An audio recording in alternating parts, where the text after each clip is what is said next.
Alright, should be live. Let me just make sure everything's good to go. Please, God, Facebook, don't not work. Switch over, son of a... Okay, good. Good morning, good evening, good afternoon, wherever you are out there in TV land, boys and girls, children of all ages. Welcome to another live Jedi Academy, the Q&A show for Star Wars Galaxy Heroes, where we bring the best and brightest of content creators and sprinkle in a little bit of I can't talk all of a sudden, orange madness to there. I am your host, Ranger J 1999. Glad to have you guys here. I will introduce the panel in here in a minute, but just to let you know how this is, as I said, this is a Q&A show, and we're here to answer your questions about Star Wars Galaxy Heroes. That's right, boys and girls. It is where we bring our knowledge to the board for you guys. If you have a question, the way it works is all you need to do is pop your question into chat. Make sure you put the word question into the chat and question in front of your statement, and then that helps our friend Dr. Finn, the troll extraordinaire, medicine woman, pick those up. Dr. Finn, you were here this morning. Have you had your coffee? Apparently, Dr. Finn's on mute and doesn't want to talk to you guys. Yeah, I'm on mute and forgot that I was on mute. Well, I'm talking. Yes. You can see me talking, just realizing that I'm on mute. He decided to make this a dub movie, and where he's pretending that he's a Chinese warrior. So that's always good. Yeah. Actually, I did not go out for breakfast, so I just had orange juice at the house. Oh, we talked about orange juice. How important that is. Yeah, I know, because as you know from last week's discussion, not a big coffee fan. If I get coffee, I prefer like a quarter coffee and 3/4 milk type thing, and I get it only because the refills are free. So yeah, but I'm home, so I had orange juice. You know, you can get your own coffee, make your own damn coffee, Finn. I need something to drink when I go out, and I don't want water for breakfast. That's the only reason why I get How coffee. Dare you, sir? You'll drink water and you'll like it, and you need I some. like water, but just not for breakfast. Okay, just not for breakfast. We can get some of those little things you can add to your water. I've got them. You know. I know, but I no sugar, just has a little taste. Plain water now. Oh well. You're missing out on. All right, so get your questions in. Let's get those things started. Distraction from Galaxy of Heroes. Well, you know, we talk about life here. We're an open book, Finn, so that's what we do.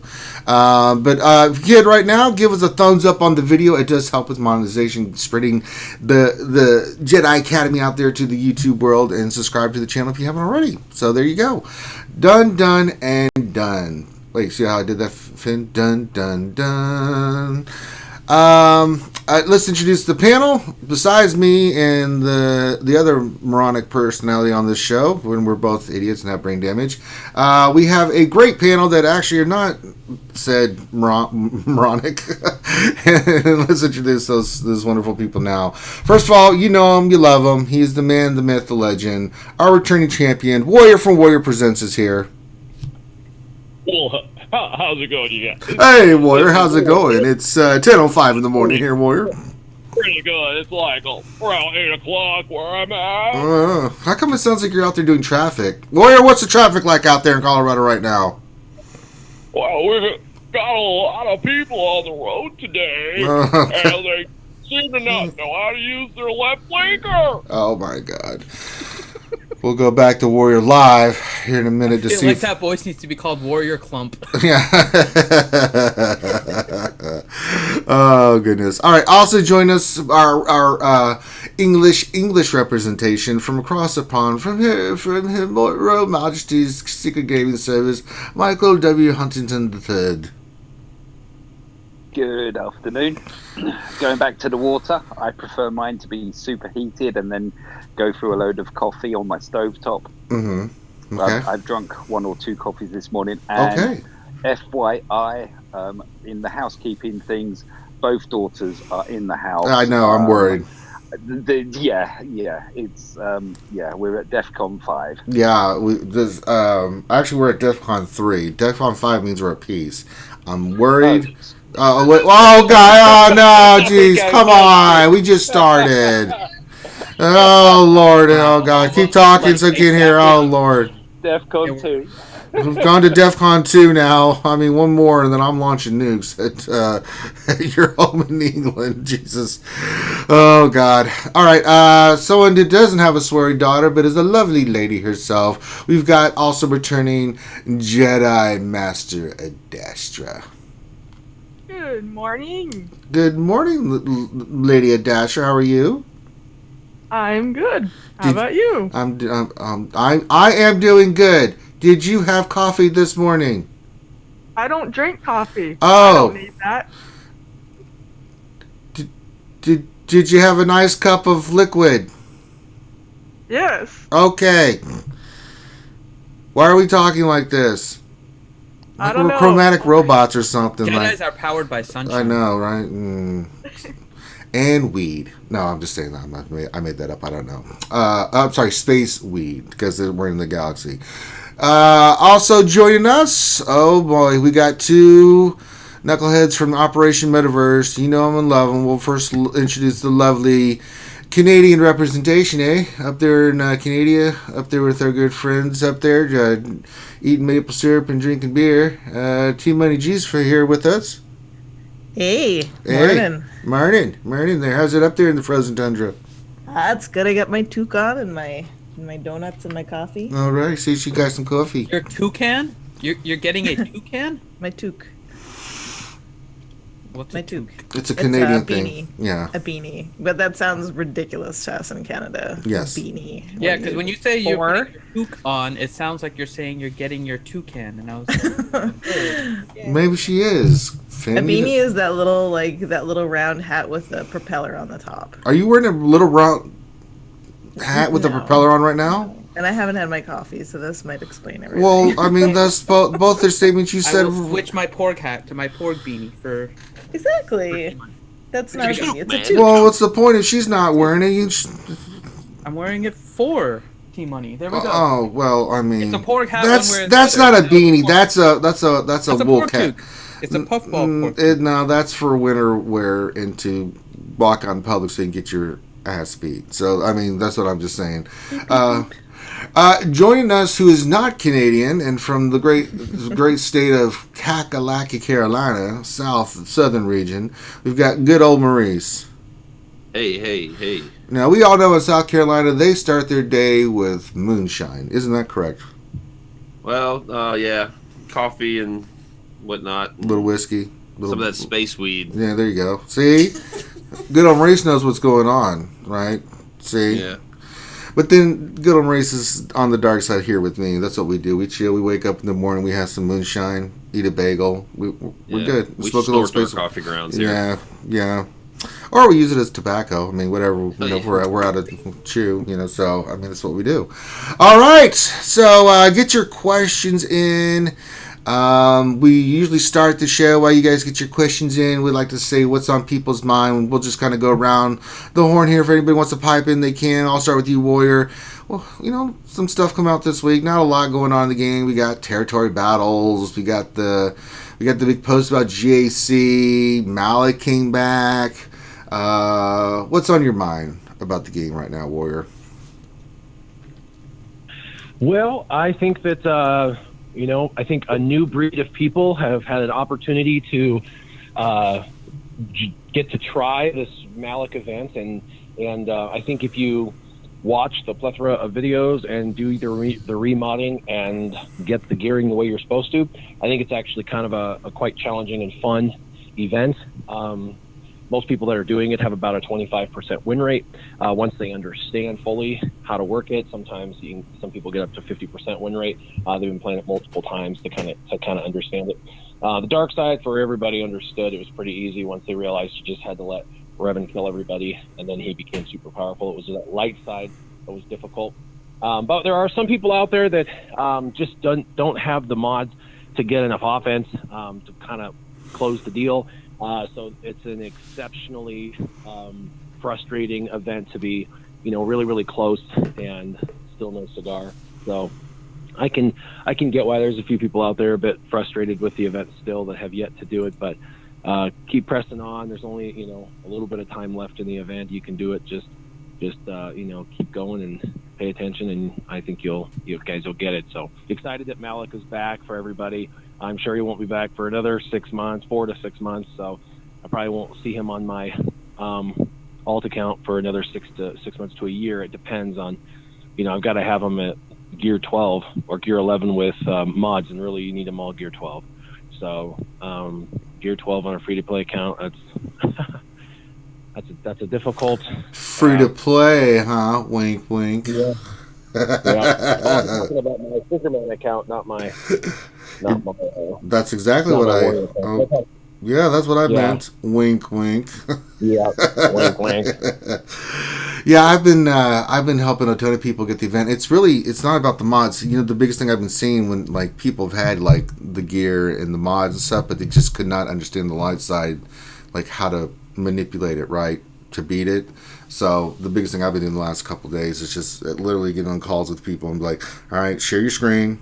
All right, this is how we're going to do it. No, don't attack that. Hit that. Okay, there you go. Now hit the robot. It's really about just killing the robots, controlling everything on the light side, and then you can beat it. All right, we'll move down the line. Jedi Master Dastra, what is on your mind? Anything? Star Wars Galaxy Heroes related? We still thinking about I didn't breakfast? expect you to get to me next. Well, that's why I mixed it up. You got to we keep you on your toes here, young lady. Well, not a whole lot. I mean, it's just been, just doing the Teat territory battle, and we got another Grand Arena tournament thing coming up. Mm-hmm. I was surprised it came back so soon. Not me. No, we weren't. Yeah. A little delayed, but I know a lot of people are excited for that, and I guess I am too, because we are now in the official launching of it. Everyone's back at 0. We're all ready on everything. How we do. Yeah, that really. I was like, oh, did you have to set everything to 0? Damn. Like, I worked really hard on that stupid game. Oh, jeez. Yes, GAC is coming back. They made a big post about it. Michael Huntington III, what is on your mind, sir? For me, ships.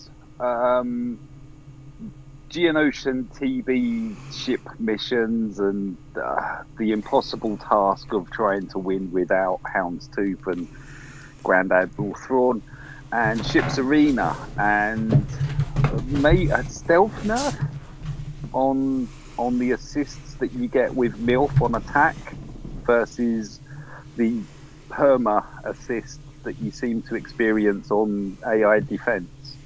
That's the main thing for me. I'm pretty much focused on the ships and modding the tunes that I've geared up.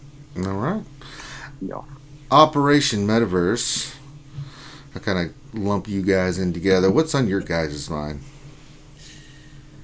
Well, we share one brain now. Well, I mean, there's John made me do that a while back. So. I know, so I'm kind of putting you on the spot. Now go by good old money. Good old money. Good old money.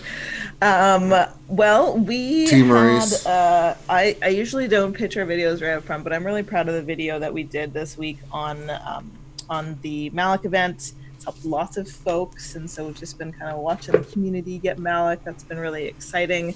Long time coming for everyone. And then, of course, Grand Arena. I've been, Good old Marie sent me all of his, weird defense teams last night. That was a little bit overkill.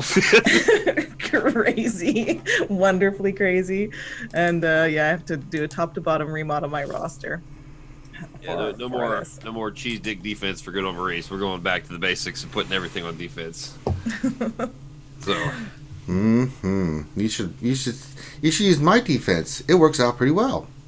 Yeah, I'm trying to convert my ways to this offensive efficiency. So I don't know if I trust good old Maurice with GAC anymore, because he did hose me that one time in the finals where he's like, Ranger, you can use troopers against the old Republic team. Really? Yeah, it's a great team. Are you sure? Yeah, it's a great team. You'll win, Ranger. Okay. Well, I trust good old Maurice, and I'm dead. Oh yeah, when I lose Grand Arenas, I lose bad. There was I scored 920 points. It's cleared 2 teams. I'm not listening to you anymore, good old Maurice. I'm going to listen to Team Money. The old Republic. I'm going to have Team Money on the side, T-Money, GOM just said use troopers against Overbook. What do you think? Right. T-Money said Why you're an do you idiot. talk to T-Money as Han Solo? As a Malaya. Yeah. I thought you were an Ewok. Mm-hmm. No, You were an Ewok before. No, no, Finn. She's a human person. It's when I'm hiding in the forest of Endor. That's when I put those on. Yeah, and then we got someone calling for room service, so that's fantastic. All right. It wasn't my phone. It wasn't mine. I don't need room service. For once, it wasn't my phone that was ringing. Well, I mean, yeah, we know yours rings a lot. That is good old Maurice's actual real phone in his house. He has a landline. Oh, really? I'm sure of it. Yeah, Finn has a landline. Don't worry about it. He's a grandfather. Well, my landline rings all the time. That's because you're a doctor, Finn. You're needed at all times. An old man, yeah. No, Finn. If you're old, then I'm dust. So get out of here. All right, we got. Oh, the questions are coming in hot and heavy. We ready to start doing this, Finn? You organized? You set? You ready to start spitting knowledge out? Yeah, you should be good here. All right, here we go. So we'll start from the top and work our way down, starting with Warrior. Finn, what do you have for Warrior? All right, so Warrior, question from What Else 73. He says, currently have 3 defensive sets and a crit avoidance arrow on my Sith Trooper. What is the best mod setup for Sith Trooper on a Dark Revan team? I would actually swap. Well, you can leave the defense set, but I would make sure that basically everything is protection. For me anyway, I really heavily prefer protection primaries on your characters, especially like the circles and the crosses. But for him, he doesn't need to be fast. He just needs the protection, because he's just going to soak up a lot of damage, and you want them to kind of get stuck on him a little bit, because people are regenerating protection and stuff on that team. So they try and target something else, and they can't get quite through that character. Then they got to go back to Sith Trooper, and so durability. The other reason is now most people in the at least top 20 to top 50 either are facing Darth Malak or will be facing Darth Malak. And so because of that, unfortunately, Darth Malak has a 100% health steal that he can do that ramps his damage up and his tenacity up and all that. And when he pulls from you, if your health pool is 28,000, he does 28,000 damage. It goes to the protection or the health, whichever you have. If your health pool is super ginormous and is 60,000 and your protection pool is only like 30,000, then he'll do 60 grand and totally decimate your protection and go into your health. So when you're going against Malaks, you always want the smallest health pools possible with your characters, and the highest protection pools possible for the longevity. It really mitigates that damage that he can do with that 100% health steal. So if that's what you're facing, that's what I would do. But the protection is just really there to be a sponge for the damage. All right. Next question for our British Bulldog, Mike. Finn, are you on mute? I was on mute. Okay.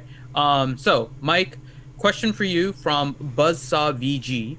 And the question is, do you think battle reports would materially affect secret, previously unknown counters? If so, do you think keeping those secrets is more important than rooting out cheating?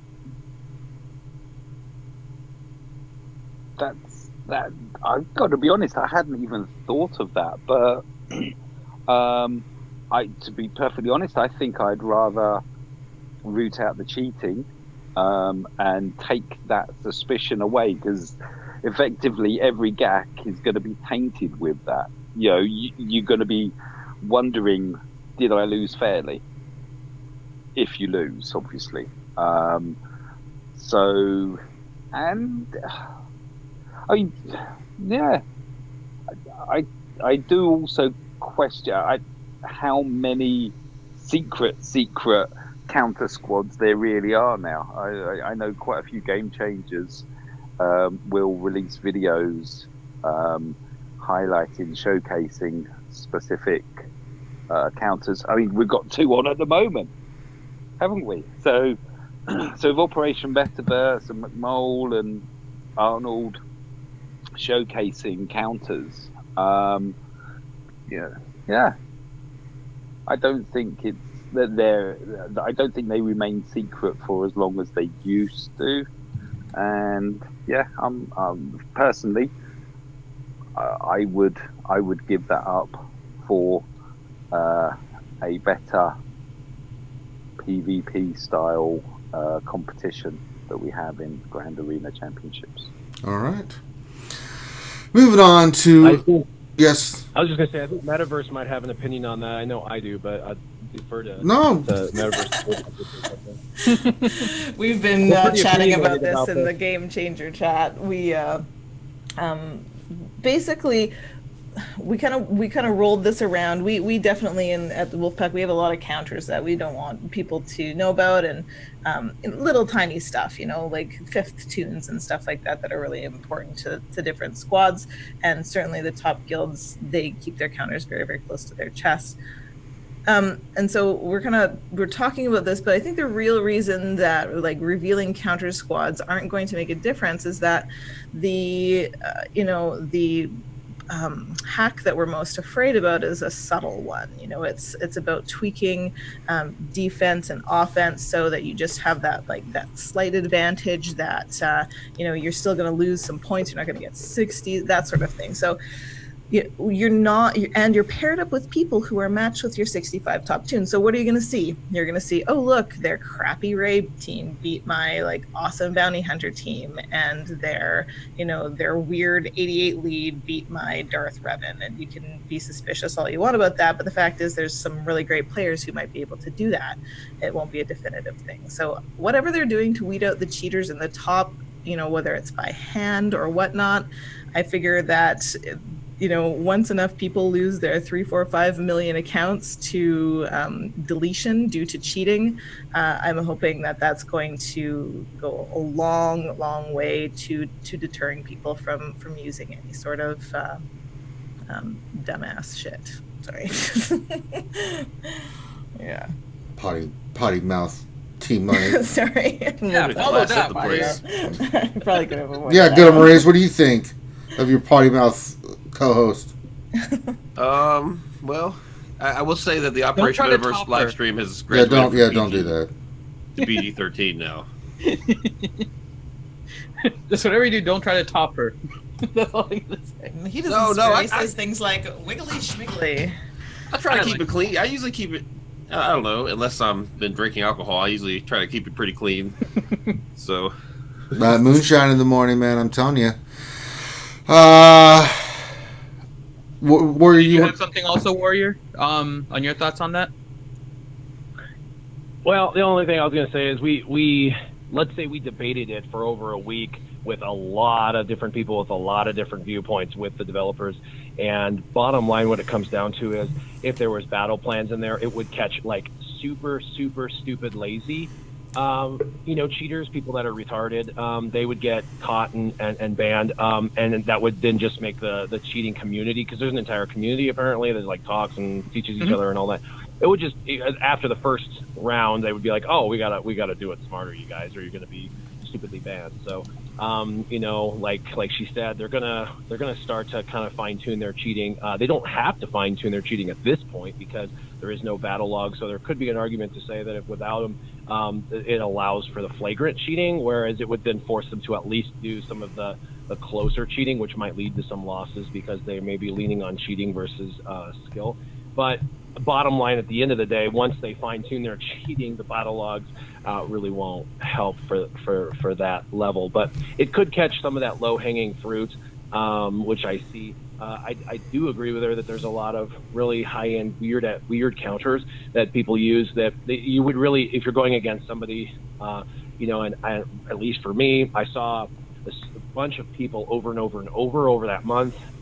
If they saw what I used, they would know then how to counteract me and change their teams up, to tweak their teams to beat me, because they're getting, information on what I'm using. So it would actually help them with their new counters and stuff, which could be good or bad. but it would catch the low-hanging fruit, I suppose, but it really doesn't stop the cheating. Ultimately, it's kind of like a Band-Aid for someone who's cut their leg off. Ultimately, they're going to have to figure out how to root out cheating much more aggressively and catch a much higher percentage without just communities reporting people. Like, it has to come down to them proactively finding, rooting out, and catching these cheaters. So that way, and they've got to, they can pull data. I know this for a fact because we talked about it. I talked to him about it, and he's like, we can see how much health protection is left over after a battle. Like, there are battle logs they can see. And they do look at that. That's kind of how they try to proactively find this stuff. But they've got to be able to figure out a way to maybe tweak those.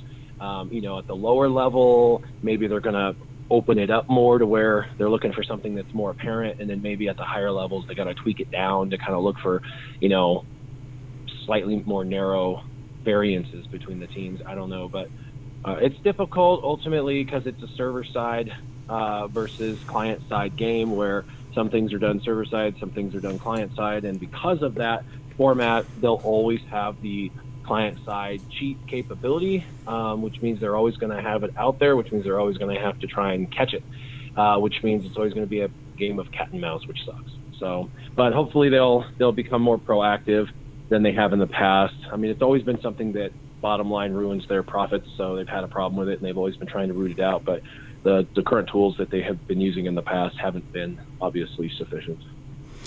All right. Next question. I forgot where we're at. We've only done 2. So okay, so Jedi Master Dastra. What? All right.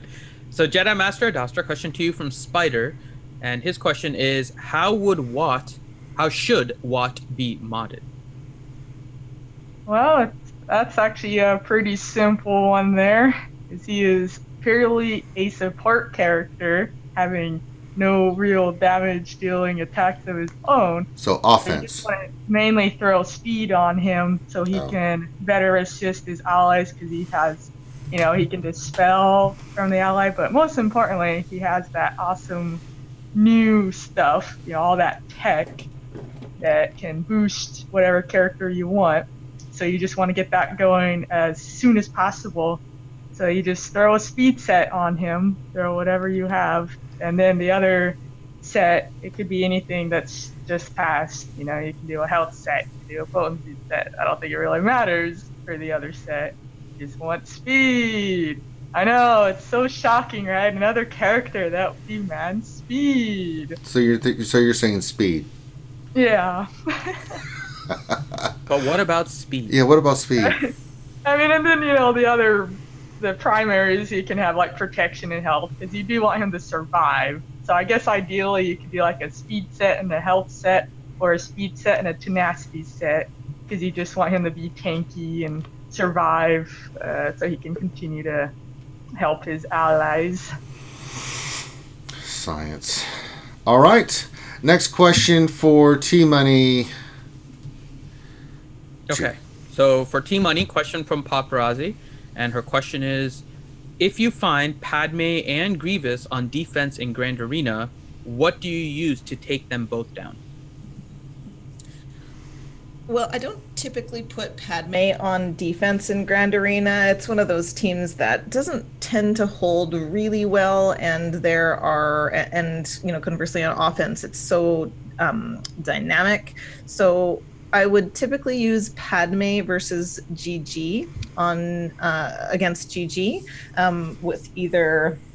Usually I don't have C-3PO, so R2 or Barriss, somebody like that. It's usually not Shakti I have her, but she's pretty squishy against the General Grievous teams these days. And then versus Padme, if 3PO is present, then, I don't even do EP anymore. I don't even entertain that idea. Really, it's just, it's Traya, Jedi Knight Revan. You can go Padme versus Padme. It's fine. My CLS team is pretty awesome, so I can use that against Padme.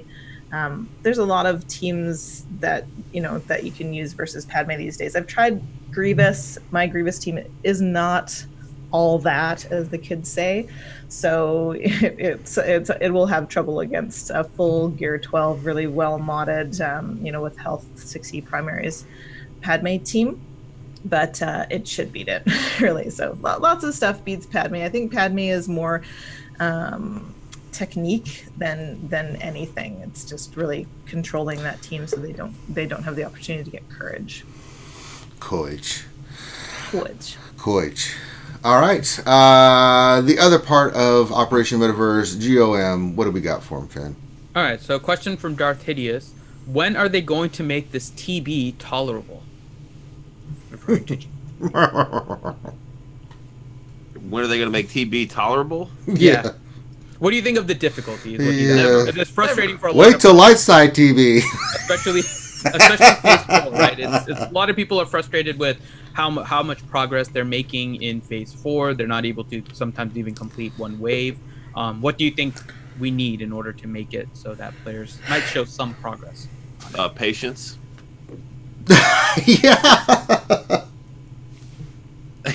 Would you like to elaborate on that, Maurice? I'm just saying, they're not going to change it just because it's hard. I mean, they want you to progress. They want you to Gear 13 these characters so you can start beating the P4 missions. That's part of the deal. You get through P1 through 3, you guys are doing well, high-fiving, celebrating your success, then you get to P4 and just fall flat and just kind of, keep you grounded. So it's going to take a while. I mean, even with Darth Revan, my P4 missions are kind of iffy down 4 and 4. It's tough. So just Gear 13 DACA is instantly improved.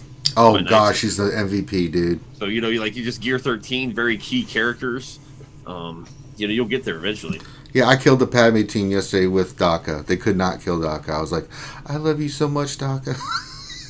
Res them up, keep putting playing. Dead, res them up, keep putting playing. It took forever, but I was so happy I almost cried. I was like, aha, screw you, Padme Anakin. Because I saw that, as soon as I saw that good over his, I was like, oh, come on. Really? Last phase, you're going to give me Padme Anakin on this?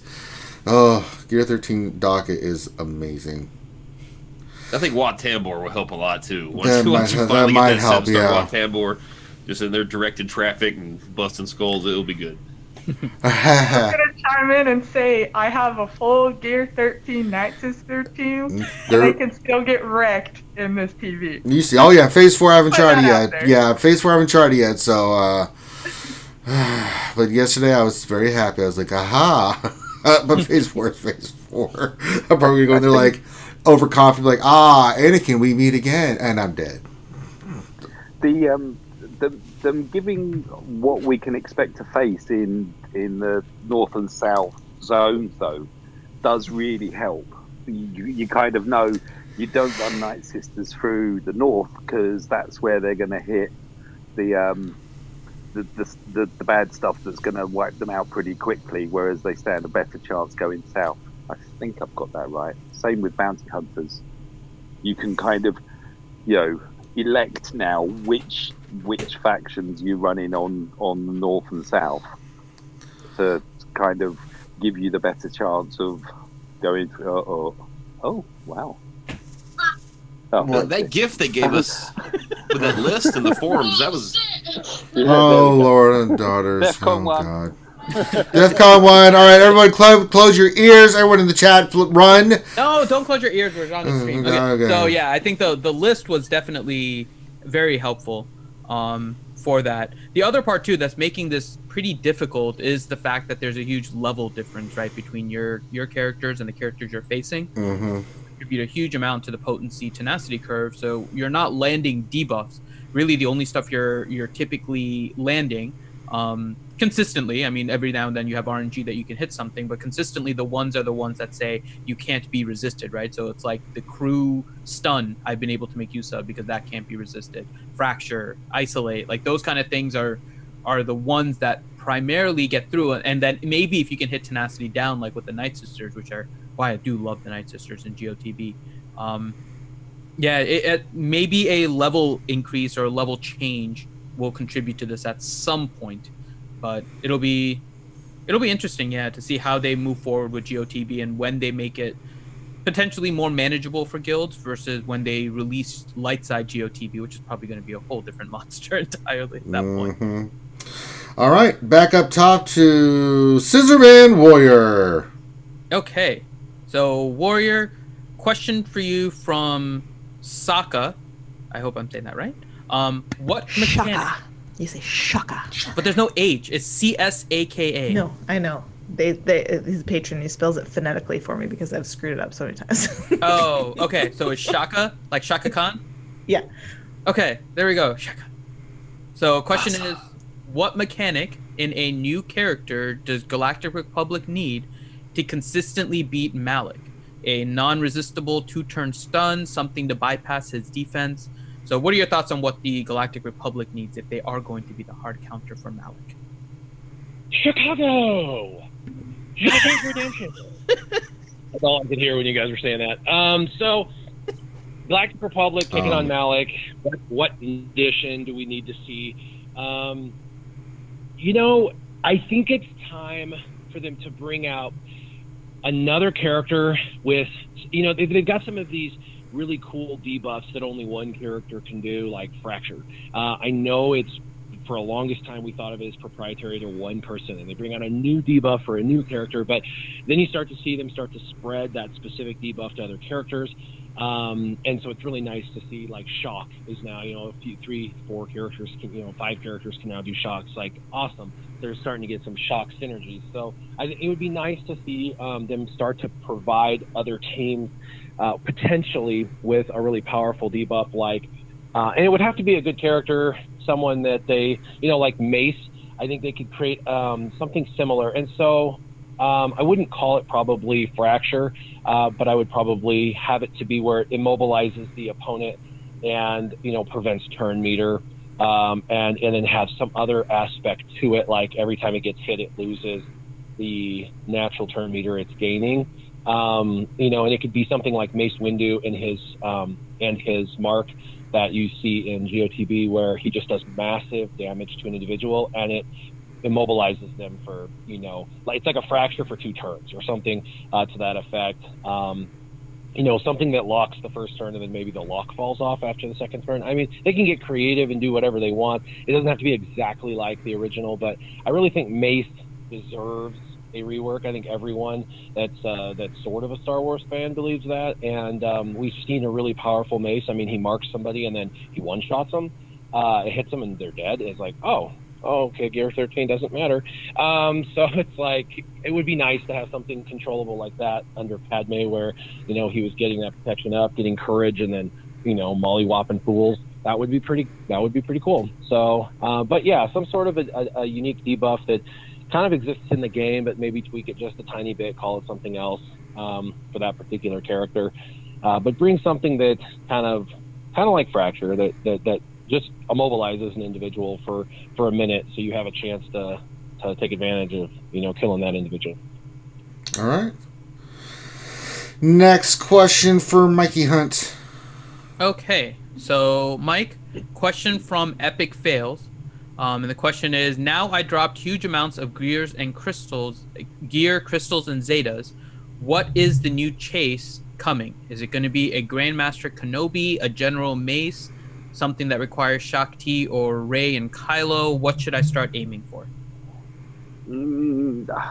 I think with all the signposting going on, it seems to be pointing towards Galactic Republic.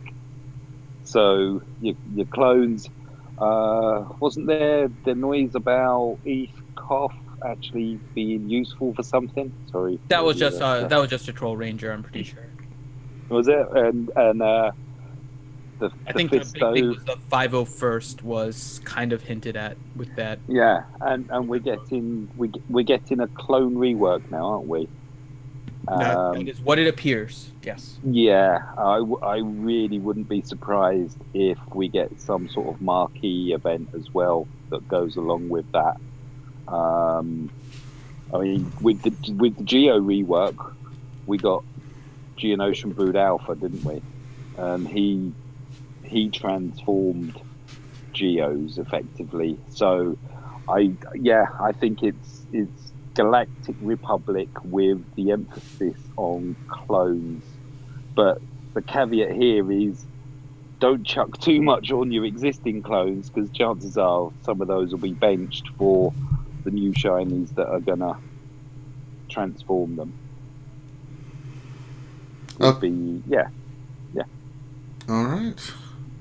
Next question for Lady Adastra. Okay, so Adastra, question to you from Fat Tony 99, and he says, I have Spy at Gear 13. Brood Alpha is about to be Gear 13. Do I need to Gear 13 any of the other Geos to beat the Day 2 special mission without swapping mods? I easily beat the Watt Shard battle. Alright, very nice. I'm going to assume you have both the Zetas, because I know that's what makes a huge difference too. Like anyone that's defeated this mission, they usually have both the Zetas because of just what they all add. So if you have those, then you're actually sitting pretty good. You know, those two characters at Gear 13 are the main two you want there. That being said, it'll still be a little challenging because of it's more the strategy actually. You know, there's more videos that have come out showing how to beat it, and I have seen Gear 12 bugs across the board beat it, but it was very hard. So I think you should be okay actually. And assuming you do have, you said you don't want to move mods, so I'm gonna assume you at least have decent mods on them though, because you don't want crappy mods still. And if you did want to continue the G13 train, Geo Soldier would be your likely next candidate, because he gets more offense and crit chance, and that'll help as well. But honestly, I think you have a good shot as is. Again, assuming you have the Zetas too, and then Brood Alpha being Gear 13 is nice, because then your Brute is Gear 13. So I think you stand a really good chance, and just follow the strategy. You know, like I said, there's all these videos coming out now that shows how to do it. So I think you can get that achievement unlocked there. And good luck to ya. All right. Next question for Canadians' finest syrup lady, Team Money G. Who will still be my Ewok. Okay. Ron Osborne, question for Team Money, and the question is, I just unlocked Malik. What is the optimal arena mods for him? Well, arena, personally, I'm really focused on PvP Grand Arena, which I think it's a little bit different. I'm gonna do both. Arena, I would say a really fast Malik, if you can manage it. That goes, before your Dark Side Bastila, even before your Revan it throws a lot of RNG into the mix when somebody gets shocked on the other side, and is taking all those debuffs from Bastila for sure. Especially if they're on one of those nasty little Grandmaster Yoda teams that you're like, oh, why is this in arena right now? So I think that Malik in arena, fast, lots of protection. I don't find it matters. I auto pretty much every Darth Revan team in arena just because my mods are faster. So but as far as Grand Arena goes, I think there's different ways to protect against counter teams. And, if you're placing Darth Revan, which a lot of people are, this is something that you're probably going to want to do before GAC locks. And I kind of see this as a couple of different ways. If you're looking, Padme is still the main counter. If you have Sith Marauder, then really that Grandmaster Yoda Thrawn team that we put out a video on a while back, it doesn't work very well. Malik will taunt, and then you're forced to target him. It's tricky. So I think that the best way to protect against Malik in Grand Arena is just to treat it as two teams. You have a Darth Revan team and a Darth Malik team, and they happen to be both together on the same team. So you mod up your Darth Revan to protect that team. Lots of speed, lots of survivability to resist the assists from Padme, that sort of thing. And then with Malik, you just mod him with as much tenacity and protection as you can. It's kind of a balance, because the more tenacity you put on him, the less protection you can put on him. So I think the best build for me and for my mods is to have all protection primaries. I have a relatively fast protection speed secondary on my protection arrow, and then to have all tenacity sets and play around, because I think having a tenacity cross is sometimes not enough protection for him, and they can get through him just with pure, just push. Padme can push through him if he doesn't have a protection cross on him. So there you go. All right, we now go to the second half of the team of Operation Metaverse, GOM. The one with all them dance moves. That's right. All right, question from Remember Jedi. And the question is specifically for you, good old Maurice. The question is, on the Operation Metaverse stream, you commented that you were using Poe as a leader on a Geo counter team. Not sure if you can share, but I would learn more about this composition. Well, yeah, that good. Definitely not a Poe leadership. That he's just a supporting cast. It's a really huge crush on Poe, so he probably just said the word like 10 times. And we were just spitballing. If like R2D2 is going to be needed for that Rey team to consistently beat Geos in a very, very fast R2. But Poe, if you don't use R2 or you're going against like a weaker Geo team, you use Poe. You do, but you put him out front as in your fastest unit, as long as he's faster than the opposing Geonosians. I think that's what I meant. Definitely do not try Poe lead. Please don't try Poe leadership. That is atrocious. Don't do that. But the Resistance can beat the Geonosians with some investments.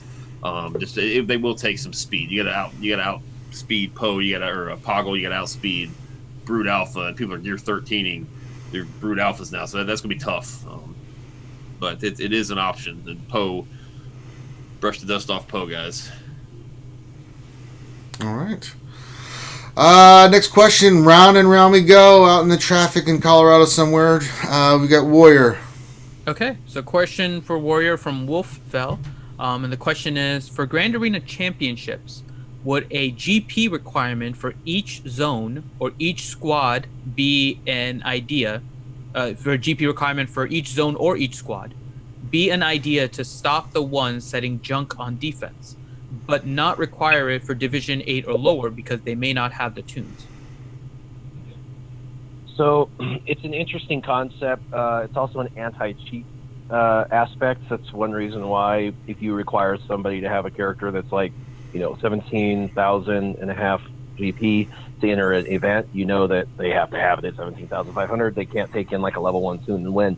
So it's kind of a check, and it forces people to actually invest in the character the way that they intended it. So, but in this situation, it's really, really difficult because there's no gray. It's all gray. It's super, super, super, super gray, and that's such a black and white answer that just doesn't work. It would never work. It's going to screw people bad, individuals who have unique rosters. I just for myself, the last Grand Arena for my Scissorman account, on my main account, it's like everyone's got 5.7 to 5.9 million GP. So it's like, okay, I'm facing the top 100 players in the world. So I get it. That's always the same. But with the Scissorman account, I see people that have a super diverse roster, and I've got other people that are like super focused, and they have like 10 geared 12s, and that's it, kind of thing. You could tell they built that alt account for specifically Grand Arena Championships, and they're tweaking this one thing. So it's really difficult because I've had to fight a number of people that had on defense 3 gear 12 teams, and I have 1 gear 12 team.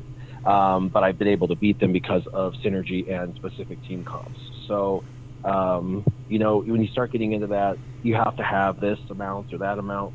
It starts to gray as to what people are actually using or preventing people from using things they could actually use. For example, right now you could use your Jawas to take out bugs potentially, and that's totally cheese, but the game makers are totally okay with that cheese, and that idea would probably limit that ability, which I don't think anybody, the plays the game would probably have a problem with it limiting it, but it would limit something that they've already given a stamp of approval on. So I don't know. It's a good thought. It's a good idea.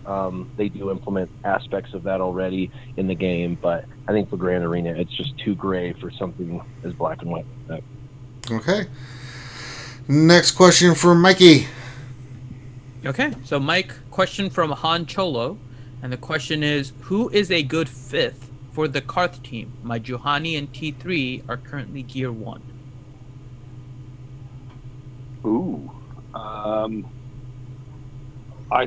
think for that, then you'd probably be looking more to a dot tune. So I'd look maybe either Wampa or Vader. Vader, you're probably going to keep somewhere else. Wampa, Tuscan Shaman, even. And I think I've tried that, but chances are, if you Juhani and T3 aren't geared, then your Tuscan Shaman won't be either. So yeah, the one I think would be the best in there would probably be Wampa. All right. Days and dots. And do you think he should work on Juhani or T3 for that team? Juhani would be the one. Out of the two, Juhani enhances that. T3 kind of has a niche in a Darth Revan Grievous squad, which would be a mixture of ones. The one I'm looking at doing is the IG-88 lead with IPD, and yeah, that way you're only losing BB-8 from anywhere. But yeah, that's Wampa and Juhani. Work on Juhani. She's I can't believe I'm saying this, but she is good. On that team, hell yeah. Mm-hmm. I use it. She's amazing. All right, next question to Lady of the Sith, Adastra.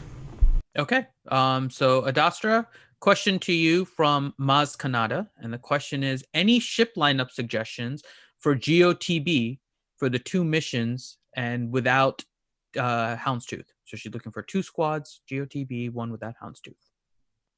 Yeah, that's when you just pray and hope you don't die in the opening. Well, you hope you don't get Kenobi. Because it has happened to me again and again. I've gotten it where both times it's Kenobi's ship. Oh no! Good God. But it's also RNG of their starting fleet. Because, the enemy, it'll have different ships as the starting. And certain comps are way tougher than others. Because certain ones will kill one of your ships before you even get a chance to do anything. Whereas other comps, all your ships will survive. So, with that aside, there are combinations that have a chance to win. Because I'm always platooning my Houndstooth, so I have to try these non-Houndstooth comps. And my God, yeah, Houndstooth makes such a difference. But anyways, you have a few options actually. Of course, you have your Geos as a main one, which that's it's also one of the required missions, so kind of have no choice. And for that, you just hope your Geos will survive the initial barrage when it's your turn, because they have all the assists. So best case scenario, your Geos can then kill something if they aren't dazed or dead. And then usually, as a reinforcement for them, you want like Gauntlet, or because he can come in and heal them up and keep them in the fight. And then on the mission that's not required, sometimes you can put Gauntlet in your starting, so to kind of get ahead of that, to survive again the barrages that they throw at you. And then usually in that same setup, you could have a tank to come in as well in case Sunpak ends up being killed, or just extra support. So usually Bubba or Sith Bomber, but I know Bomber is kind of a more people are still farming that one. So Bubba is usually the more accessible one as a tank that you can bring in. And then by that point, you're either doing good or you're not. So I mean, but that's kind of the general one for a geo comp. And then you can do an Empire combination of sorts with Thrawn, Cap ship, or Tarkin, I guess, doesn't matter. But say you could do like Thrawn, Vader as starting, and then with, again, if you have Sith Bomber, it is actually a really good ship if you have it available. Otherwise, you can have Silencer. He's usually pretty decent, although his stun is very rarely gonna land, because of the insane tenacity going. But he has a chance to stun. Like mine will stun maybe 1 out of 10 attempts, so once in a while he'll do it. But he also has that big hit, so if he's still alive, he can actually do some pretty good damage. And then you also have like your Imperial TIE Fighter, because you can get the dodge going, and that'll help generate TM, because you're just trying to get to your ultimate. So he can help you expedite that and keep you in the fight. And then again, Gauntlet is just such a good ship for the healing and buff immunity. And then another one that's like the Emperor's Shuttle, but again, that's one that maybe you're still working on. It's not even in the range of the category, because that's kind of an extra ship too. But it's really good for the Empire lineup, and again, the healing to keep you going. And then I guess that's kind of the main grouping when you don't have your Houndstooth in there. Basically, you're just trying to survive, get to your ultimates, just survive. So tanks, Reaper is also decent as a reinforcement. Don't use them as starting. Yeah, so you just kind of have to use what you just got. hope and pray is what we're saying. I know that this isn't readily available, but I'm still days afterwards in shock that on the Geo ship mission in phase 2, is it? I called in the one where you have to start with the 3 Geo ships. I called in Vulture Droid and won. And it's the first time that I've actually won a TB, GOTB ship mission without Grand Admiral Thrawn or Houndstooth. I was stunned. The assists, the assists on the assists is just mental. Oh, nice. I only finished with 2. I finished with 1 Geo and Vulture. But yeah. All right. Next question to the half of the Operation Metaverse, non-American, full Canadian, Team Money G. Okay. So, Billy Gunn, question is, anyone close to unlocking Negotiator, or is the play to hoard Guild Event 2 tokens for the Malevolence? Oh, Billy, I might have made a mistake here. I started with the Negotiator, thinking that if I bought those shards, then I wouldn't accidentally buy the gear pieces associated with them. And then I thought, dang it, they're going to put the Malevolence in here. And so I started hoarding my gear, and then I started buying the Negotiator last night. So usually I am pretty good about kind of foretelling the future and acting accordingly in the game, taking a bunch of detours in the process. Because I'm pay to play, I can do that. But this one, I don't feel like I've played really well. I do feel like the very, very, very best strategy is to hoard currency and to wait. I do think that the Malevolence, just because Jedi Master Dastra, the Jedi do get the dirty end of the stick in this game sometimes, and I wonder if the Negotiator is going to not be as good as the Hey, Malevolence. no, don't say that. I'll say it. I hope not. Gonna rock at Jedi Anakin and the Negotiator. Sure. Stuff. I hope so, and I'm trying to get my Jedi ships done. I don't have characters like Ploon or Jedi Consular, so it makes it I'm a little, and the clones. Ploon? I don't have the clones either. Wait, did you say Ploon? Plo-Koon. Yeah, I was like, are you merging the 2 names together? You know? Yeah, sorry, he's my buddy. This has been another T-Money. We call each other. He calls me T-Money. I call him. He called you T-Money? He calls me T-Money. I call him Plune. We don't believe in syllables. I know T-Money has syllables still. Okay, sorry. Right. Pass. Got the whole chat is just like Plune. Yeah, that is not the first time I've done that. I do that on a regular basis. Okay. There, can't unhear things.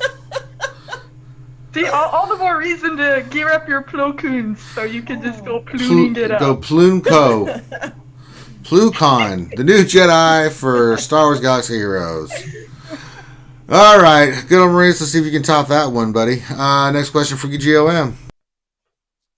Hello. All right. Question from Jason Coonan.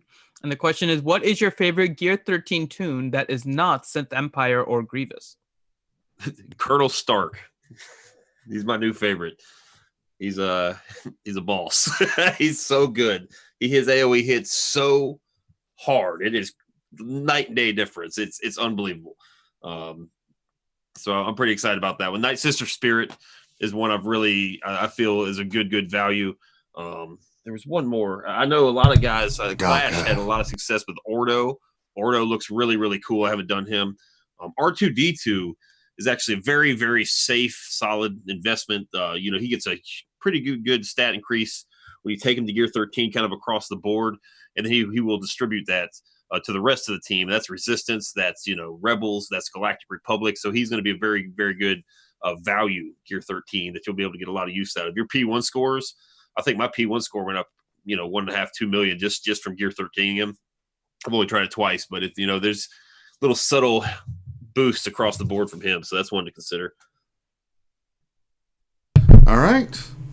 Does not make it on. You didn't. Yeah, Plune didn't make it on there. Could you? Gear 13 Plune. Oh, Plune. Okay. Yes. Mark it down. I'm telling you, GOM. It's one day. Yes. T-Money's plotting our demise as we speak. Like, teach those two little bastards give me a hard time. All right, back up top we go. Okay. Start this all over again. Start with the Warrior. Okay, so Warrior, question from Hermit Fulgrim. It's a pretty broad question, so I'll let you'll probably have to go into detail. The question is, should I go with the fast Padme or a slow Padme? Very vague. I don't know what he's going against, but I defer to a slower Padme just so whatever happens, we can absorb what's happening, rebound from it, and then strategically go and dismantle the team we're going against. So I without knowing anything, I would say slow is better than fast. And you got to know kind of who you're going against as to how slow, because you don't want to, have her crawling when everybody else is, 300 speeds. He's, 240 would be slow in that sense. So you got to kind of, relevance. I guess it makes sense. But the team, if you build everybody, with crazy super health pools, they get 50% more health from her lead, and then they can kind of absorb. There's not a whole lot in the game that can take that team out instantaneously, especially if you've got someone like Barasafi Zeta that's preventing it's all the health gain from the crits, and so that can kind of give you that durability that you're looking for at opening. And then of course after that you can start to strategically dismantle the other team by using control with the team. So hopefully that answers that. Yes, it did. Yeah, it was a kind of a vague question, right? Because you can mod it in different ways to fight different things. So science. Yeah. All right, back to the tea drinker himself, Michael. Okay. Mike, question from Darsion, 1972, and he says, question, anyone else concerned that Grand Arena Championships is rolling out soon after the cheating was revealed? And it seems that the post didn't do much to address or reassure the community on the issue. It's a mixed bag, isn't it? what it does is it kind of opens up a huge area of suspicion and maybe not maybe, but there will be false accusation. It opens up all of that. But at the same time, from a greed is good perspective, we need those rewards. We need all the goodies that we get from GAC. So I think everyone, immediately we need GAC to unlock and be able to use the currency that we've accrued, that we can't hit anymore because we've had all our stats reset, and so therefore we're starting in carbonite, is it, or whatever it is, the first level, so we can't spend any of that currency. Kryptonite. Yeah, we need it. Sorry. Kryptonite. All right, Lois Lane. That's enough out of you. Superman. Oh God, I'm just thinking of Tommy Cooper and Cooper Man. Never mind. Yeah, so I think the community deserves something from the developers in regards to some sort of reassurance, because at the moment there's going to be, I just got beat, therefore they cheated mentality going on. Though, yeah, you can see it already, and communities like Reddit are always kind of bubbling over anyway, and this just fuels the fire and just gets a large population or community just talking negatively, which is never good. So yeah, we need some reassurance with the speed that it's coming back, but oh my, we really need it back. All right, next question for Adastra. Okay, so question for Adastra. Sean Ragnar the Red Kelly says, I'm planning on putting Watt in my General Grievous Droids team when I unlock him. Who would you take out of that team for him? That's a good question. I mean, as more people unlock him, you're going to start seeing all these different combinations. So myself, I won't have him for a while. So I can only guess at what the best combinations are going to be. But in general, like if you approach it the same when you have Newt there, Newt replaces Droidica. So, I mean, I guess you could start there. But honestly, you could just kind of, because the Magna is kind of important for the taunt. Obviously, B1 for the PM and the generation and the healing. B2 is handy with the dispel. So, I mean, they're all just such a good main group there. So Droidica kind of has the short end of the stick. But on the flip side, with Watt there, he can, with the tech, Droidica can potentially become a nightmare and just destroy stuff even more.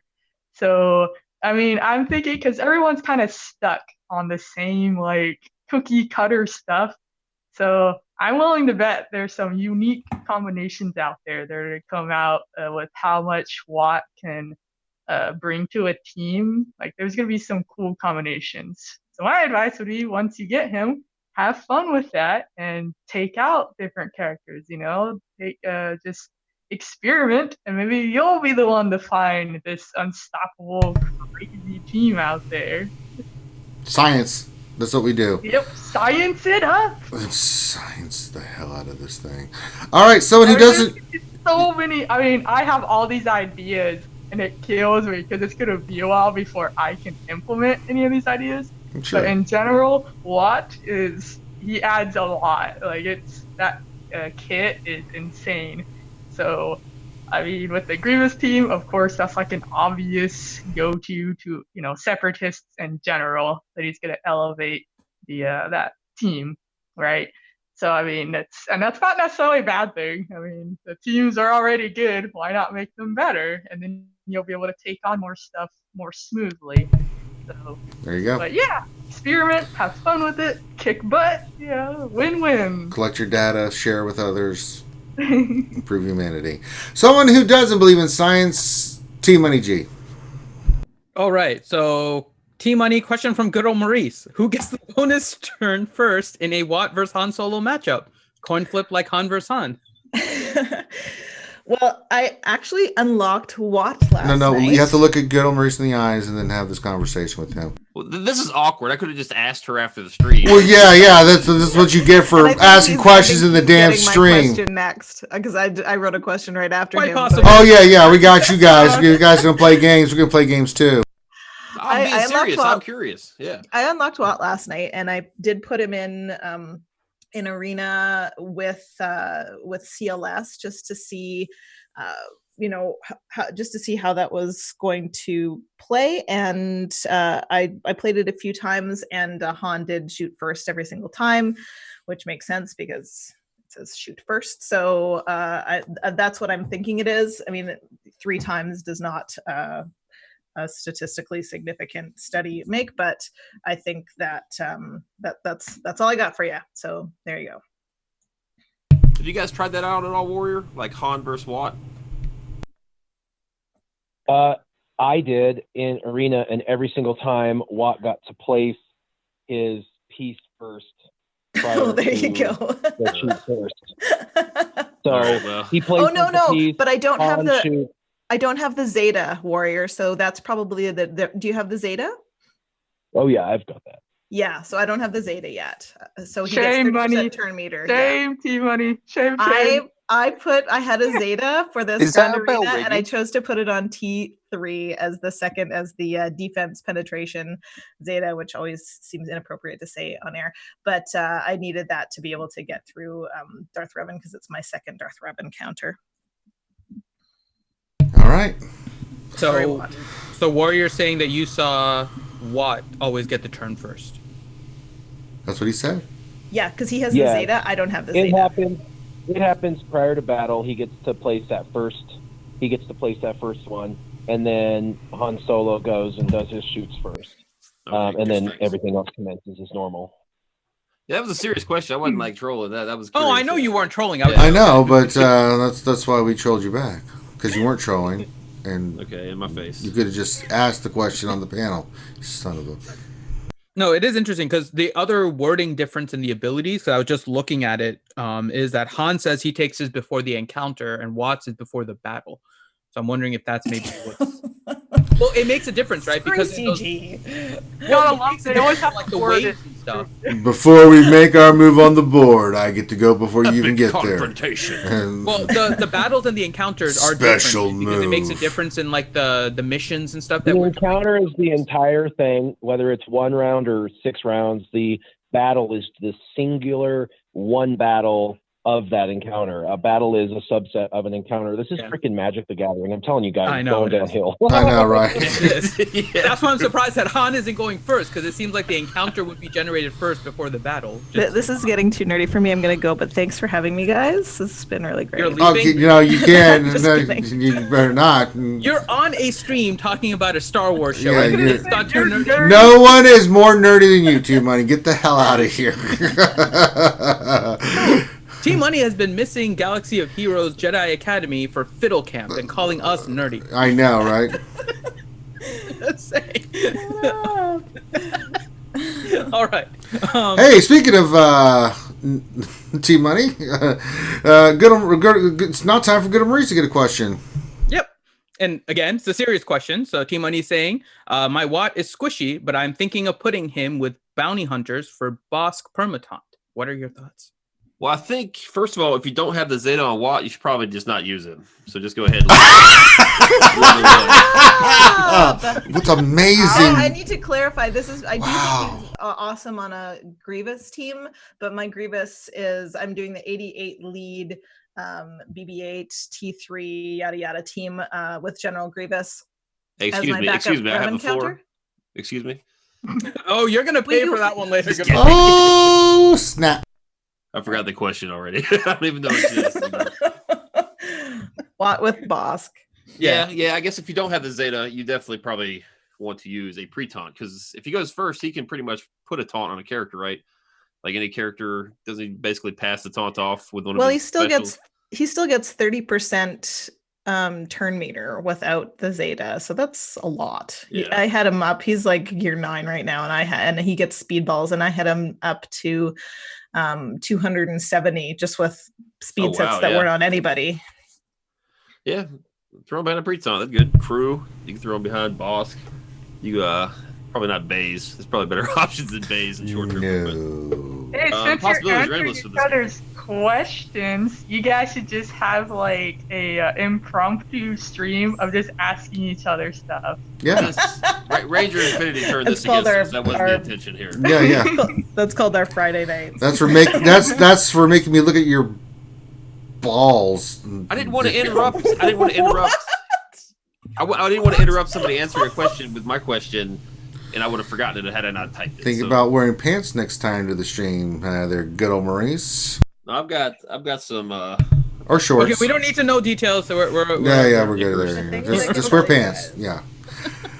All right, let's bring it all back around once again for the rodeo. We start with our man with the plan, Warrior. Okay. So Warrior, question from Danilo Papayas, and the question is: with an opposing taunting Sith trooper, in what order do I use my Darth Revan team to get past it? Well, you have two methods.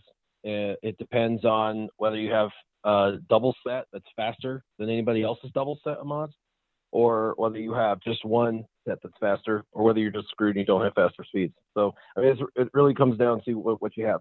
If you're blessed and you have two sets that are faster than everybody else's sets, you want to put number one on Malik. And the reason is he'll dispel Sith Trooper and he's no longer an issue.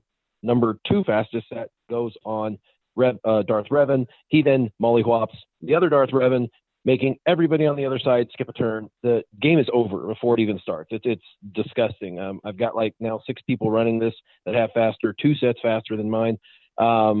And I can't do this. And so they clear the taunts with Malik, and then they smash my Darth Revan, and then their Bastila that's like 260 gets to go next because my team is completely, screwed. And then I got 3 or 4 characters dead before I even take a turn. So it's devastating. So if you can do that, that's fun. If you can't do that, you only have like one set, you're like, oh, I got one really amazing speed set and everything else is kind of put it on Darth Revan because it'll give you a fighting chance. It allows for you to hit their Sith Trooper, and it takes advantage of their leader as well. And then, yes, their Basti may go first, but I do this often. I do it literally every day. Almost everyone's Basti's faster than mine, and as long as I can get my Darth Revan off first. And then what I do is you just have to be smart. While you have the debuff, the battle meditation, the corrupted battle meditation, don't use any specials. Just use basic until you come out of that, and then go full bore with all your specials once that's starting to fall off per character. You just have to pay attention to that. That's it. Just pay attention. And then the third option, I guess, is if you can get the absolute fastest Basilisk on Fallen, that works pretty well because even if their Revan jumps first, you can still do corrupt battle meditation on the opposing team and win. The problem with that is even if you have the one fast set, like, oh, that's all I have. I have one fast set. If I put it on Basti, I still have people that have faster Maliks and Revans, and so she just sits there and gets destroyed because they dispel, they smash, she loses her turn. So even though she's the fastest on the leaderboard, it doesn't matter because they have 2 characters faster than her. So it really depends on what you're facing, what you're seeing, what are the encounters looking like. If you can go, he also doesn't have Malik, so that's also another thing he just put in the chat. That is Malik's only gear 8-5. Yeah, so his 2 sets would then go on, Revan and Basti to make sure she's as fast as possible. But really, especially if you don't have Malik, your number one most important thing is just make your Darth Revan as fast as possible to try and go first. It gives you a fighting chance. That's really what you need.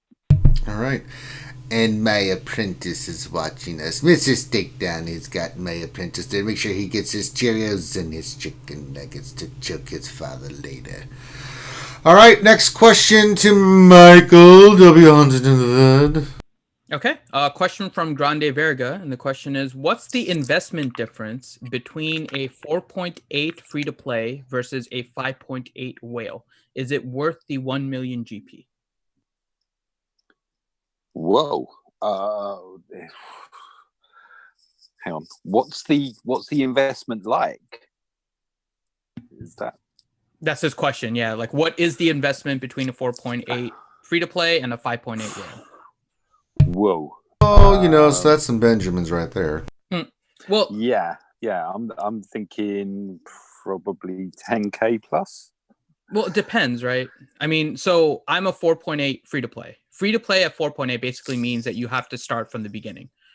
5.8 whale doesn't necessarily mean that you're a day one, right? So if you're a day one, you could have gotten to 4.8 and then you have to only pay for the million GP. If you started 2 years ago, then you have a year's worth that you have to kind of catch up with if you're trying to get that. So the investment's obviously going to be bigger.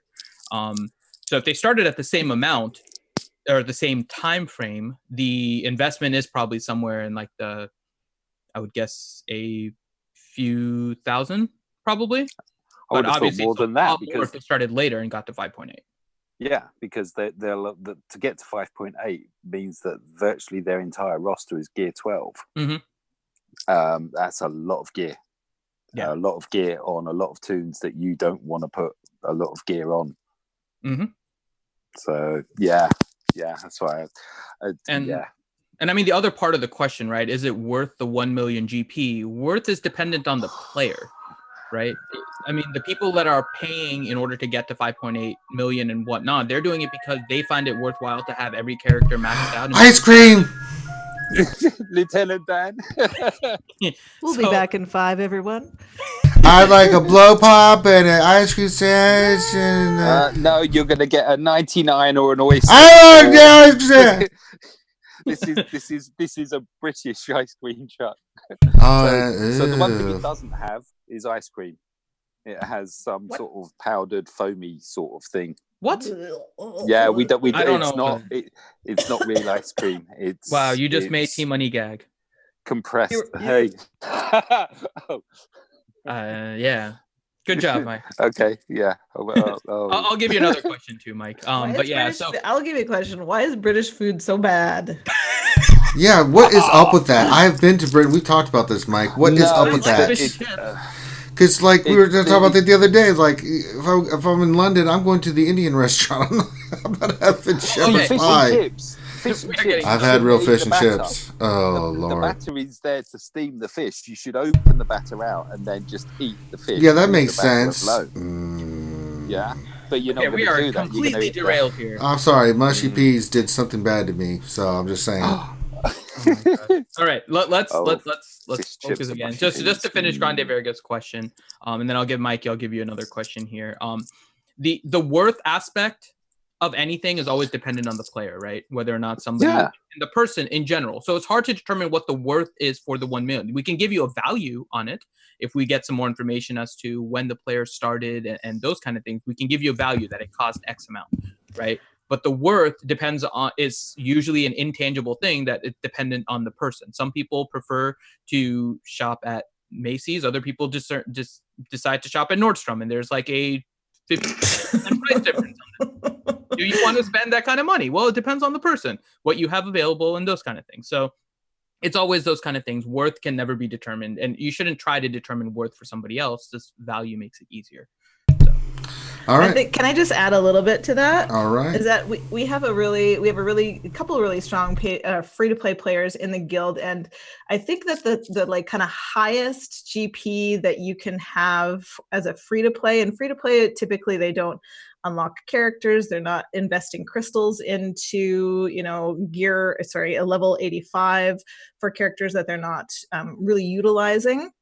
I think that the max for a free to play is probably around 5 million, but 4.8 is the highest that we have. That's a day one, very good free to play player that got Malik the first time, Milk the first time to 7 stars, the whole deal. So, so kind of the difference between 5 million to 5.8 is significant. Like that's more than hundreds of dollars.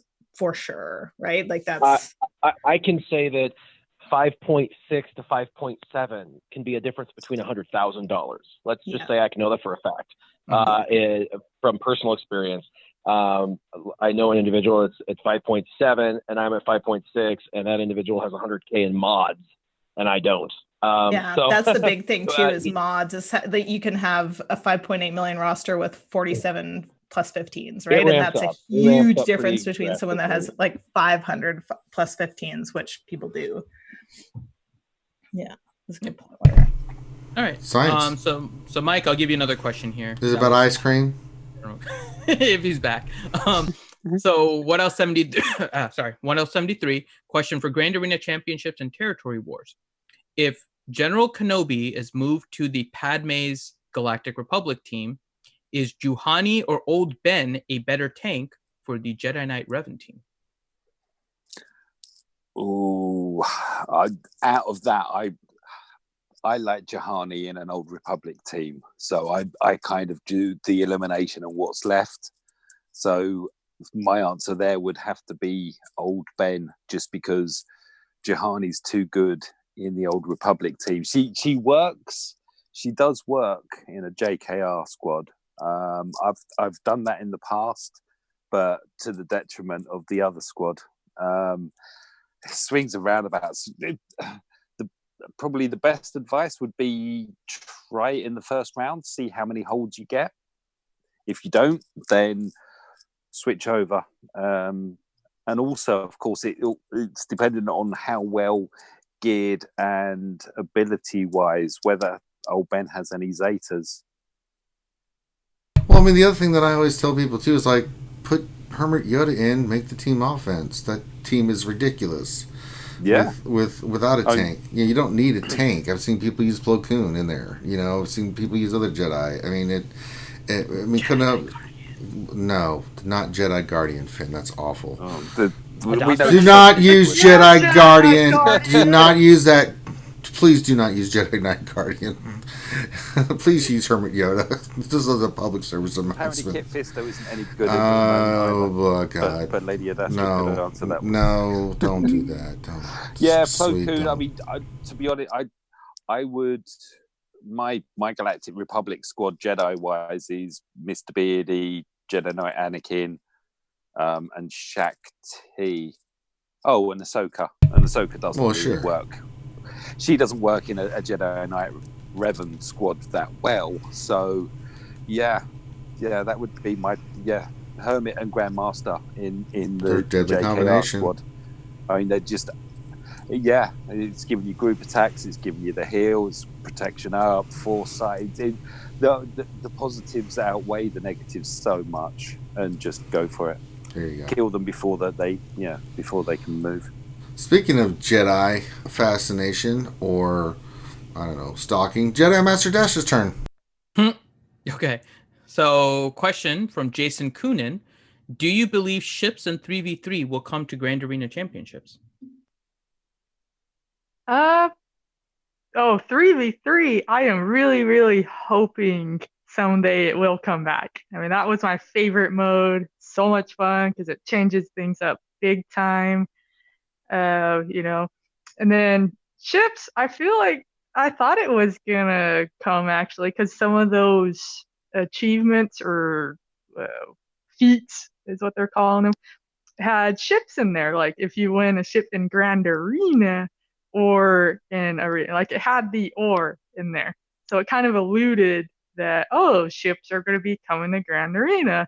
So a lot of us were thinking like for the final round it would be have ships in there. And it didn't, which I don't mind. I am in no rush to see ships in Grand Arena. Like, it is just fine with all squads, regular tunes, I mean. But I know it's going to come down the line, especially as we're getting more ships into the game. We're going to have, the Negotiator eventually as people unlock that. And then, Grievous's ship, whenever it finally decides to make its debut. So we're going to get 2 big capital ships pretty soon, along with more regular ships to go with them. And so, I mean, it's inevitable. It's going to happen. We're going to have, ships in Grand Arena again, because you got to reward the people some people, that's what this game is all about, is ships. And we have them in the game, so might as well utilize them and make use of them. So, not for this first round, it doesn't seem like there's going to be ships in there, but for future Grand Arena, absolutely. And then as for bonus stuff, I mean, they didn't say they would not do it. They just said for now it's discontinued. They're not going to mess with any of that. But I'm thinking down the line they should do those things again, experiment with it and change it up. I mean, I'm hoping 3v3 is not dead, kaput. Because again, they didn't say they would never not have it. So I'm hoping as they continue to tweak the Grand Arena setup and fine tune everything that they could then implement that. Because it'd be fun, especially with this new tournament setup. That people would have to keep creating their different teams and whatnot, and I love experimenting. So the 3v3 was right up my alley, and I came up with some pretty. You just want to use all your Jedi. Get out of here. But the down, yeah. Oh heck yeah! I could field all you my. face Jedi Master Dash. You're like, wait, her whole defense is nothing but Jedi. What the hell is going on? I think probably the majority of people saw JMA's defense and were like, oh. And they went and started reading kits.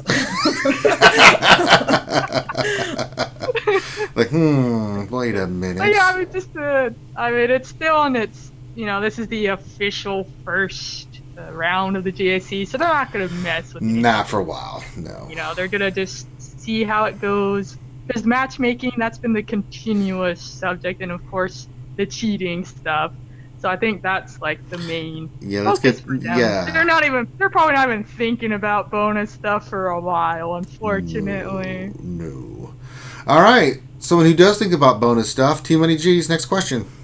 Oh, real quick, gotta interject. I have to get going. Oh, it's about that time. Well, we got you as long as we could. Yep. Jedi Master Dash, pimp your channel real quick and let people know where they can find you.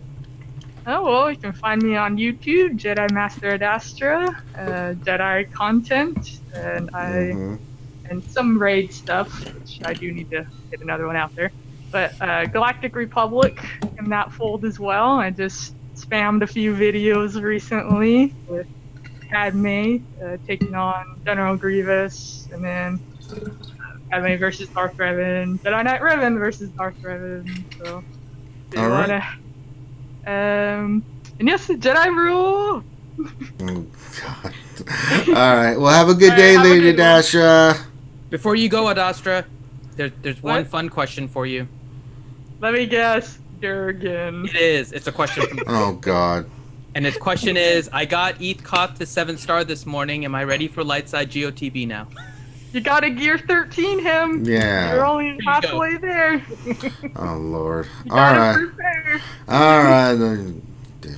He's gonna solo. Oh my! I hope he gets solo phase. Sure. Yeah.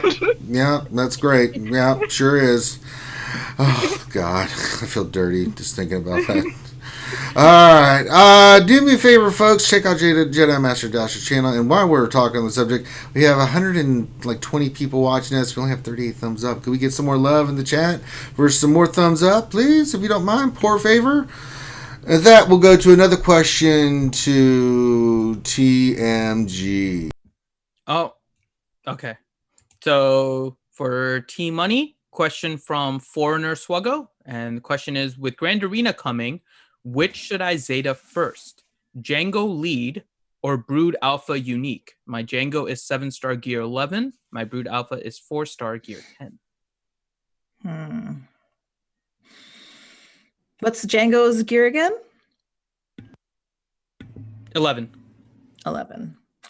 That's a tough one. I think that I've been thinking a lot about the Geonosians. I think most people have. It's kind of a Treya counter like a Treya drain to a great extent. I haven't really figured out anything I trust to take down with the bugs on offense, meaning using the bugs on offense. So I don't know. I'm kind of in an unknown zone for that. So I'm not sure. The Django Zeta is very good it's, that team is quite speed dependent, so you're going to want to get it very, very fast in order to at least get, to challenge Ray teams, because Ray will take it down right away. If you have Nest really at any gear or star level and you put her on there, that can be big trouble and screw things up for your bounty hunters. For the people facing your bounty hunters. Same with L3. If you can spare her, any pre-taunt as your 5th there, that can make your team a lot stronger. But I don't know. I think that the Django lead, it's good. I used to be anti-Django. I do have, I did put the lead on when he first came out and was disappointed with it, but now it's very, very, very good, mostly because it stops you from opening with burn from R2, because immediately that means that your Ray probably isn't going to be able to land ability block on Bosk if you do that. So it's a good Zeta, but I don't know. The guild, really, the Geonosian team doesn't work without the Geonosian Brood Alpha unique Zeta. That's kind of the key one. It's really non-negotiable if you're developing that team. The lead is, okay, but I think it's more of a TB Zeta than anything else, unless you have a full Gear 13 Bugs team, and then you're probably going to want to invest that just because, you're investing in that team. But I would say that that's an unknown. I would have to look at your roster. I'm very hesitant to recommend Zetas if I haven't looked over someone's roster in depth. You're welcome to send that, tag me in the RSG chat or whatever, and I can do that. But yeah, those are two. I would say Geonosian Brood Alpha, you're going to have to do at some point for sure. Django gets the 30 speed bonus without that Zeta, so it's a good team without the lead Zeta. The lead Zeta does make a big difference, if you're really invested in that team. All right, what the hell is Hideous doing in chat?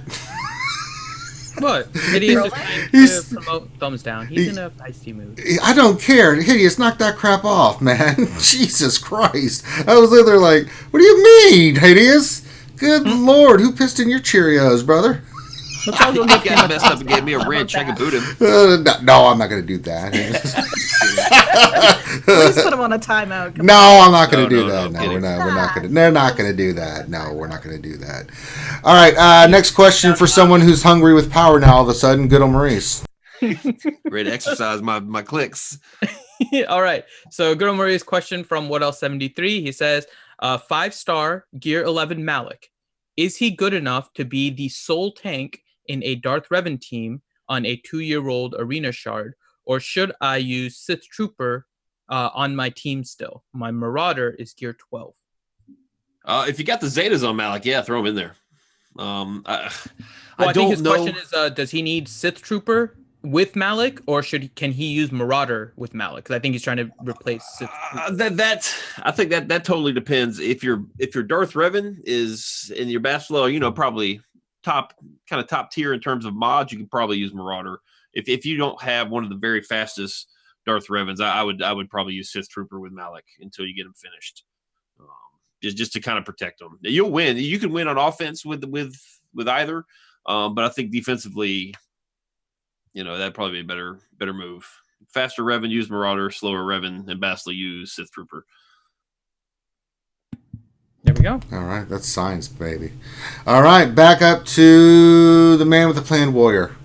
Okay, so Warrior question from Trash Gamer, and the question is T3M4 worth the upgrade to Gear 13? She's a great defensive tank. No matter how you slice it, she'll always be a good defensive tank. So, if you've got other priority Gear 13s done, then yes. If you don't, then no. There are, very, very, very important teams like Sith Empire, Separatists, Jedi, like Jedi Knight Revan and Basti, Night Sisters. These are all way more important than L3. So get priorities right. Sorry, and if you're just Warrior. Sorry, really quick. It was T3M4, not L3. Oh, well, they're the same answer. T3 would be a non-priority in my opinion. There's so many other better characters to focus on. Once you have all of your priority teams figured out, at a minimum, the top 3 characters from the top 5 factions, then you can start to branch out and do some of the ones that are less important. But I would really focus on the top 3 characters from each faction of the top 5 factions in the game. All right. Let's see. Next question to Mikey. Okay, so Mike, question from Travis Anderson. Can you tell me at least 2 other squads to use in Phase 1 of Sith besides Rey?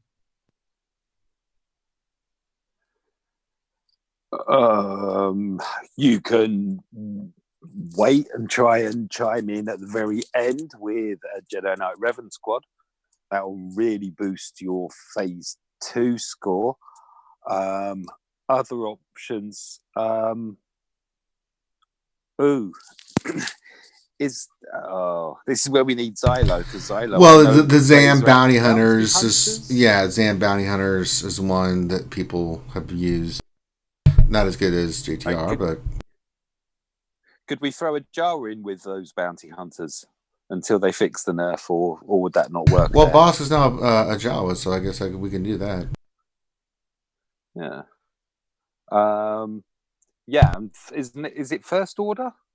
Yeah, you can use them, but they're just oh boy. It's hard.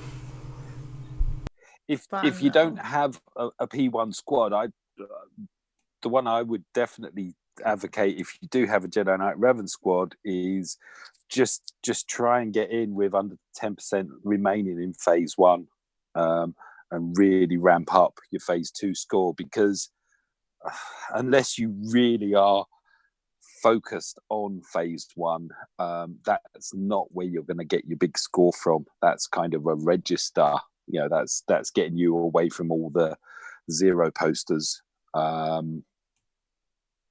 But that could just be me, because my Phase 1 squad's awful, really. I mean, if I get close to 5 million, I'm happy.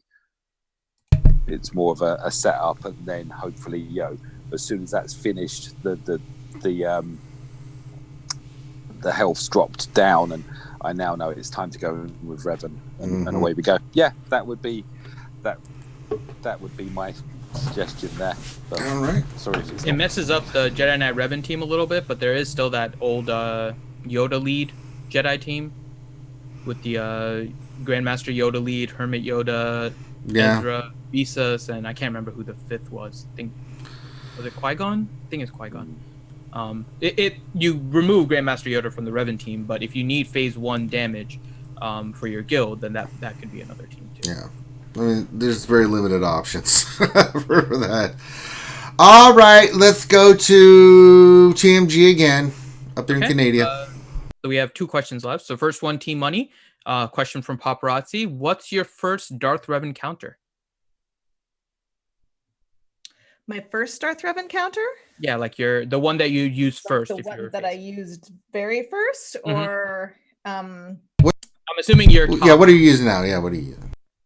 Well, I'm working on the Jedi Knight Revan, and it's a variation on the Jedi Knight Revan Thrawn Grandmaster Yoda, but it takes a lot of demand in mods, and it's not super reliable. So Jedi Knight Revan, Hermit Yoda, Lightside Bastila. Did I say Hermit Yoda again? Sorry. Jedi Knight Revan, Hermit Yoda, Jedi Knight. Sorry. Jedi Knight Revan, Jedi Knight Anakin, Hermit Yoda, and Lightside Bastila, and Jolie. And it's very particular with regards to the modding. I think that I think that a lot of the bigger guilds have this down pretty well, but we're still trying to figure out like turn order and all of that. I don't know. I don't know how reliable it is, but you're basically, it's kind of like the General Grievous team where you're using Anakin as he's just like Grievous gets all PO'd and starts one-shotting characters or AoEing. That's what Jedi Knight Anakin is doing when his teammates fall below full health. He's getting those bonus turns and just becoming the main damage dealer. So modding him with more offense, but it's crazy dependent on speed. You kind of have to remove mods from your arena team for that one. So, and a lot of these counters, you just have to. It's this meta. It's like, well, I can't build that team because my fastest. I can't get my lightsaber vassal up to that speed. Well, then you're going to be holding Darth Revan on offense in Grand Arena. So you gotta have a choice. I'm building my Darth Revan as to hold against these counters on defense. And if someone mirrors me, well, someone mirrors me, and that's just what I'm gonna have to live with. I'm really focused on Grand Arena and Territory Wars. So you can't run my Darth Revan team in Arena. It doesn't win how it's modded right now. So I do have to swap mods before GAC. All right. Next question to Gom. Okay. So this is the last question before we have some quick fire questions and then fun questions. So good old Marie's question from Trash Gamer. He says, are the top 10 Kyber players in Grand Arena Championship really the best players in SWGOH in the world? Their rosters just didn't seem like it to me. Well, yes and no. I mean, they're in the top 10, but the GP range, especially in like Division 2 and 1, it is. I don't know. A lot depends on who you play. Can we determine the top 10 Star Wars Galaxy of Heroes players by the leaderboard after one Grand Arena? Absolutely not. But I think after 6-7 months, I do think we'll start to see consistently the same players. They might not be top 10, but they'll consistently be in the top 50.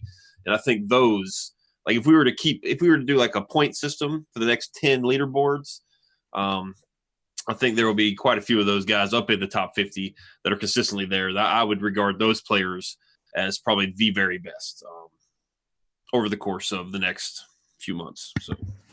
Can I need to chime in on this one, because we have 3 of the top 10 players in my guild, and I think that I've asked them, and 4 in the top 20, and I've asked them, what do you think is your, is the secret to you guys being up at the top? And I can tell you that these are 4 of the most amazing players in my guild, which is a very scrappy TW guild, lowest GP guild to get first place on the leaderboard. So these are 4 of our very best players, but also they're like, well, first it's luck, it's who you get matched up with. They were able to get a couple of really high scores based on matchups, I think, and then the other one is they hustled. Like 2 of the guys were on conference calls with another one of our amazing players, Ulrich Rahl, who's also a game changer, and they're talking about counters. They're working these teams out. There was a serious amount of work that went into their grand arenas. So those 2 things is definitely luck of the draw to some extent, but we all of us had 1 or 2 easy matches for sure. So that's definitely not all of it, and you can look at their rosters and see how well modded these guys are. All right, Finn, fire away. All right, so we have some quick answer questions, I think, that we can get through. The first one is kind of around the corn, so I'll let all of you guys answer. Foreigner SWGOH asks, thoughts on the introduction of the new senior producer? So we did get that post from, I think his name is Mark Davidson, if I remember correctly. Or Dickinson, sorry, Mark Dickinson. He has a post, an interview with Crumb. We can go around the corn here, starting with Warrior. What did you think about the little introduction forum post for him? It seemed fine. I mean, it remains to be seen, right? We'll see what happens once he actually takes the helm and where his vision is, because he's going to define the vision for the entire game. So I guess we'll just have to wait and see. All right, Mike, any thoughts? Anything you took out from that post? Yeah, he's a whale. Yeah, that is true. So that would be, yeah. I mean, it's nice to hear that he actually plays the game. And with the investment that he's made, then yeah, hopefully he'll be good at his job and keep steady the ship and put it on a successful long course. Yeah. T-Money? Yeah, I mean, wait and see. He's got an interesting background, in the gaming industry. And yeah, it's just a wait and see right now. Yeah. And there's an interview with him that was done quite a while ago. Somebody posted in our Discord server, but I think you can search it just by searching his name on the EA website, or search his name plus EA. That I think it's an interview from a year or so ago, it looks like, anyway, because he started playing in 2017, and he says that in the interview that he just unlocked R2 and he's been playing for a few months. So I think it's a year or so ago, but that was interesting. It's kind of goes into his history in a little bit more depth. Yeah. All right. Anything to add, good old Maurice? He's a handsome fella. There you go. All right. So the interview has a picture of him. And Science. Maurice is swooning already. All right, perfect. All right. Next question from Utah. When do you think Darth Revan will be back? Just really quick, if you look at the calendar, he came on June 13th. Time range for those events are typically 3 to 4 months, which means either mid next month to mid October would be the general range that Darth Revan will return if they keep the cadence. Explore Binthager asks when is the Malik event coming back? So interestingly enough, if you look at the timing, the first Malik event came on April 12th. This one came on August 18th, which is 4 months and about a week. If you go 4 months and about a week from the end of this event, it will actually come back right around Christmas time if they keep the same cadence. So just the idea there, we don't know what the cadence is for the Malik event, but it might be right around Christmas if they keep that same kind of time frame. And then Sith Lord 72 for Grand Arena Championships. Did I miss something in the post? They stated divisions wouldn't fight in opposing divisions, but I didn't see anything about the new division GP cutoffs. I don't think they changed the cutoffs, right? They're just saying that we're not going to face people outside of the division, if I remember correctly. Did anyone see anything different before we got into that? That's correct. Yeah, They didn't say anything anyway. Yeah. Okay. So now let's get into the fun questions here. We'll get through these. Paparazzi question. If this is Jedi Academy and Adastra is the Jedi Master, then doesn't that mean Jedi Master Adastra should be in charge of the Jedi Academy stream? That's the most ridiculous thing I've ever heard. Next question. The answer is yes, but we're under the delusion. Not while Sith Lord Ranger J 1999 is in the wings. Yeah, there is a counterbalance to this. No, we love delusion. We love JMA. I'm kidding. We'll let you think that. Yeah. Kazekage Too Easy question. Ranger, can you please beat my light side Malik event today? Who said that? Kazekage Too Easy. All you have to do is message me, man. I've been doing it all since this event came out. I've been getting on calls and walking people through it. So, yes, if you need help, message me. And we'll get on the old Zoom or something, and we'll get through it. If Ramon can do it, you can do it. He did it because I helped him do it. Yeah, I know. That's what I'm saying, yeah. That's what I'm saying. This crap-ass mods. Oh, my Lord. I was saying, yeah. All right. Paparazzi question for Warrior. Are you still working on the videos that reveal to the world the top-end team comps that TI was using in Territory Wars? I haven't even started that. That's kind of apparent because I haven't had a chance to. They wanted to, there's no secrets anymore practically. Everybody kind of knows everything. So they said, yeah, go for it. You can, do videos or whatever, have fun. But then Grand Arena kind of fiddled out. Also, it's what I face and whatever the other people face is kind of different, and it's actually irrelevant if you don't have the very team that I tell you need. So I do want to do obviously more Grand Arena videos, but I think I need to make sure I make relevant videos. So I've talked to my leaderboard, and they all said, "Oh yeah, we want to participate." I've got a half a dozen people that want to help. So what we'll do is we're gonna pull the list of Grand Arena the most popular teams you're gonna see on defense, and then we're gonna deconstruct them and beat them. We're gonna use multiple different teams to beat them, so you can see different counters. There's a lot of I'm not that guy that builds those cool sheets. I know that Metaverse makes amazing ones. I don't have that skill set, so I can't really do that very well. It takes me like a week to build a mediocre piece of crap one in Photoshop, so I really have a hard time with that, but the knowledge is there, so I'm happy to do the videos on it. For example, the geos. A lot of people know the geos are decent, but they don't really know what they can use them for against. And I mean, the geos can beat almost everything. I've taken out General Grievous teams. I've taken out First Order teams. I've taken out Bosk teams. With ease. I've taken out Old Republic teams with ease, really fast. So there's a lot of teams you can kill quick with them, but a lot of people don't know that. And I look at all those cool little graphics people have rolling around, and it doesn't even mention. So there's a lot of info out there that's not out there, and you'd see one of those graphics, and it's overwhelming. It's like 900 different counters but it still doesn't even account for the some of the other ones. So someone will set like an Old Republic team, and then I'll beat the Old Republic team with 2 or 3 other counters. So hopefully that'll help.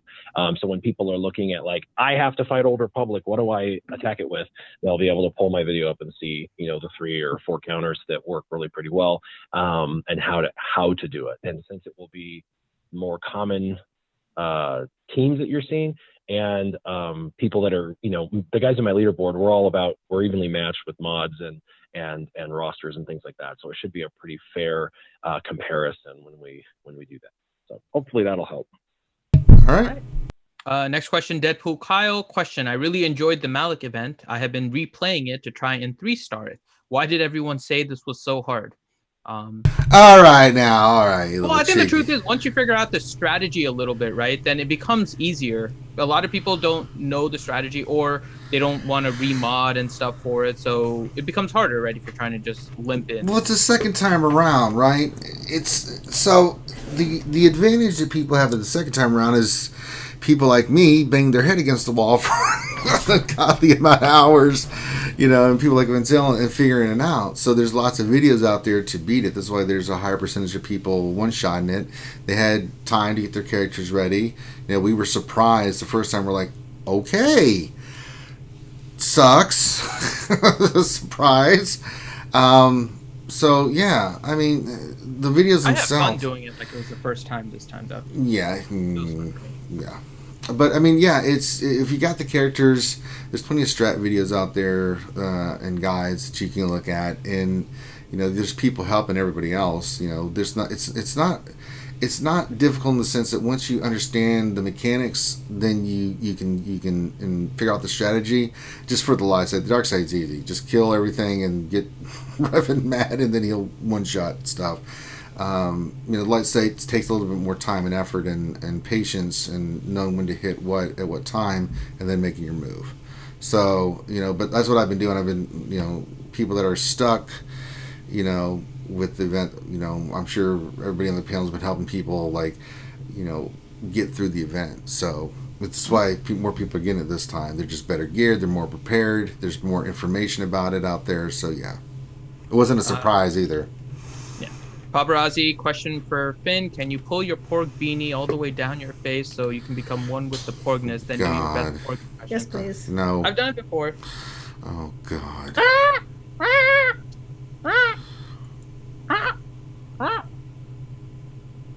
I hate you so much right now. There you go. I'm really not okay with this. And yeah. Well, you wait. You told him to do it, T-Money. You said you wanted to see it. I did. I was wrong. That was a mistake. Happens All like right. once a year. What else? 73 question from the sound of Girl Maurice's phone. How many grandchildren do you have, and do you still send them $12 on the All right, that's enough. Biggity burn. My phone. Your landline. Your landline that rang. Oh, yes. Yes, I distribute all the grandchildren 75-cent checks for their birthday. Yes. Don't spend it all at once or ever. Paparazzi question for T-Money. Who would win in a fight between T-Money, T-Money Unleashed, T-Doubloon, T-Rhino, T-Walk, and Classic Nerfherder T? T-Money Doubloon has the most experience fighting. T-Money would fight dirty. Oh, yes. She fights dirty. Don't be fighting with Captain T. She be a dirty pirate. Aye.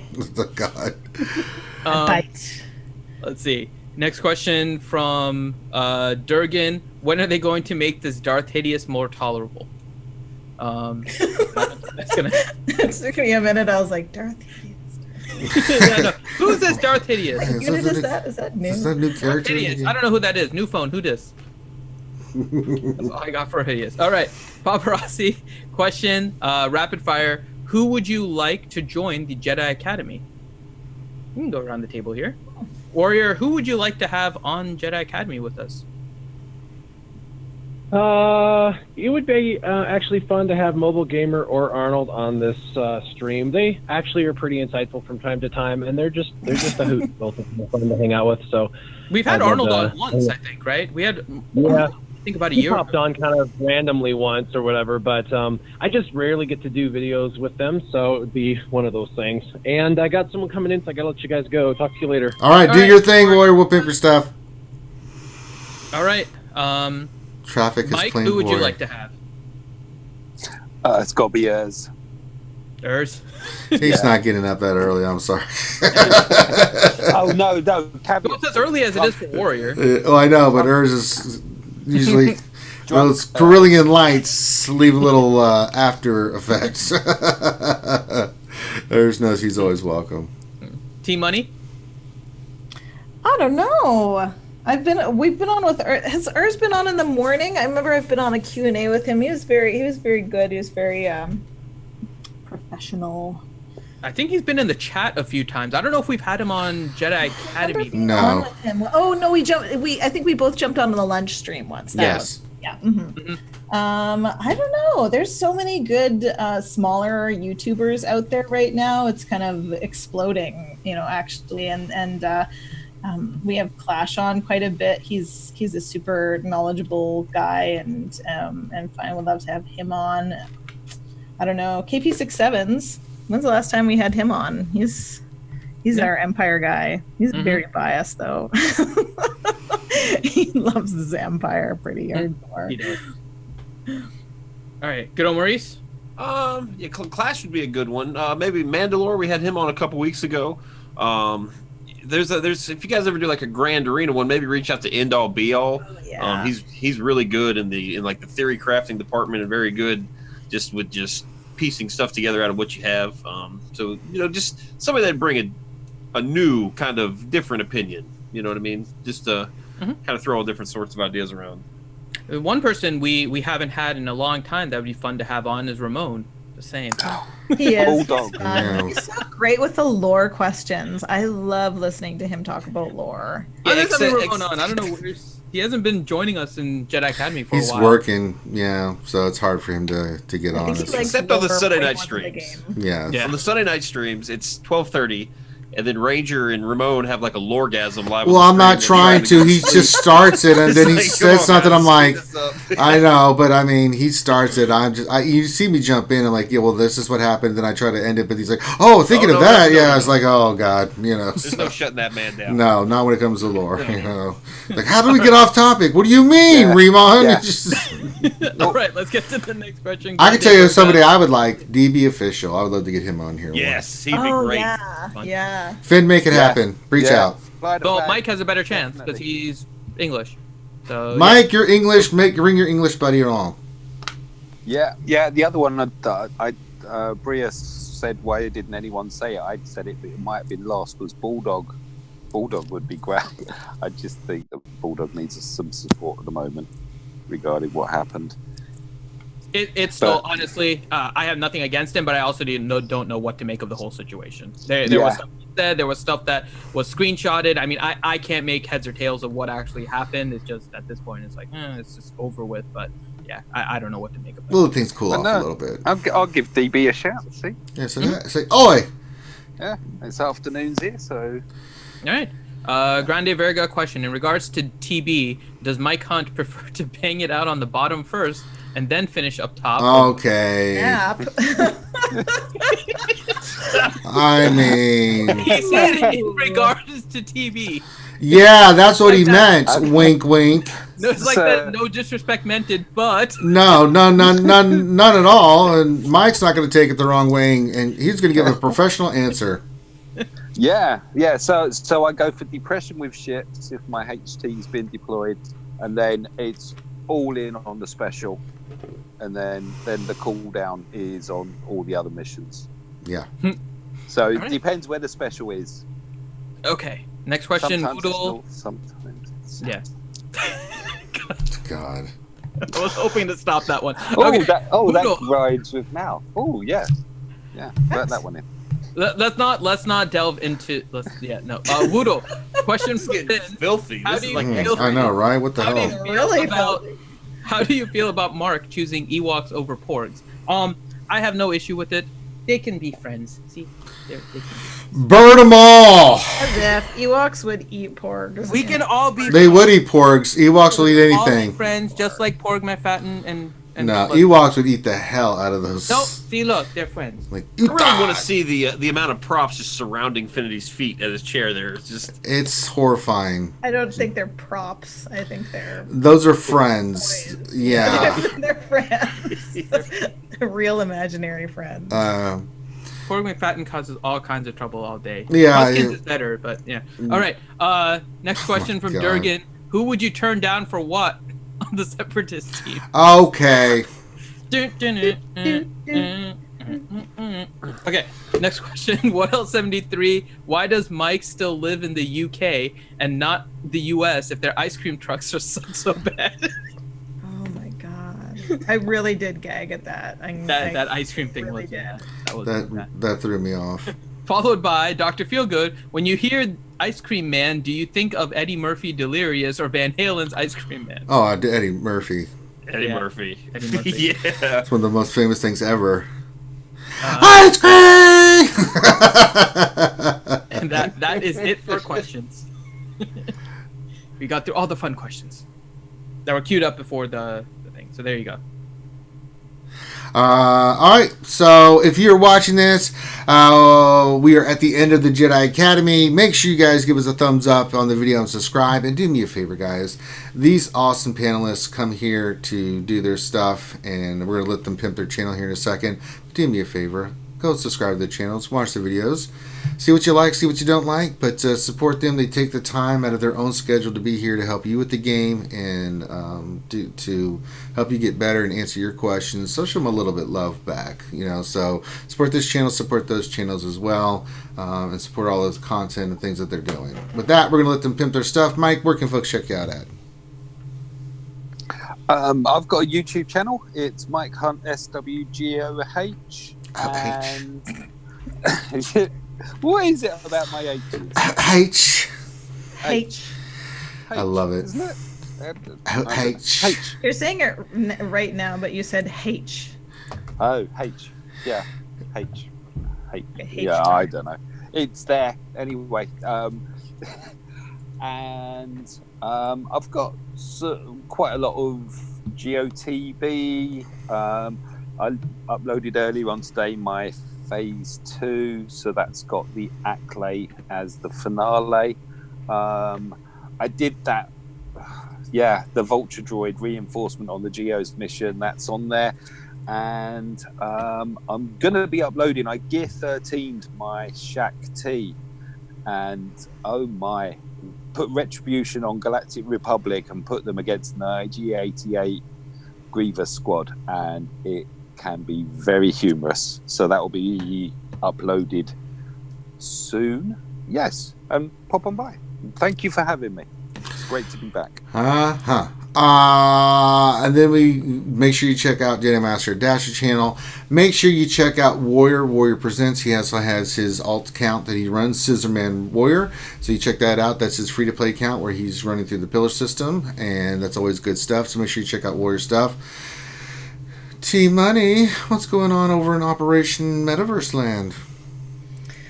Well, we have our standard Tuesday night stream at 9:30 p.m. Eastern Standard Time, where we almost always have a guest on from the community. You guys have been on a number of times.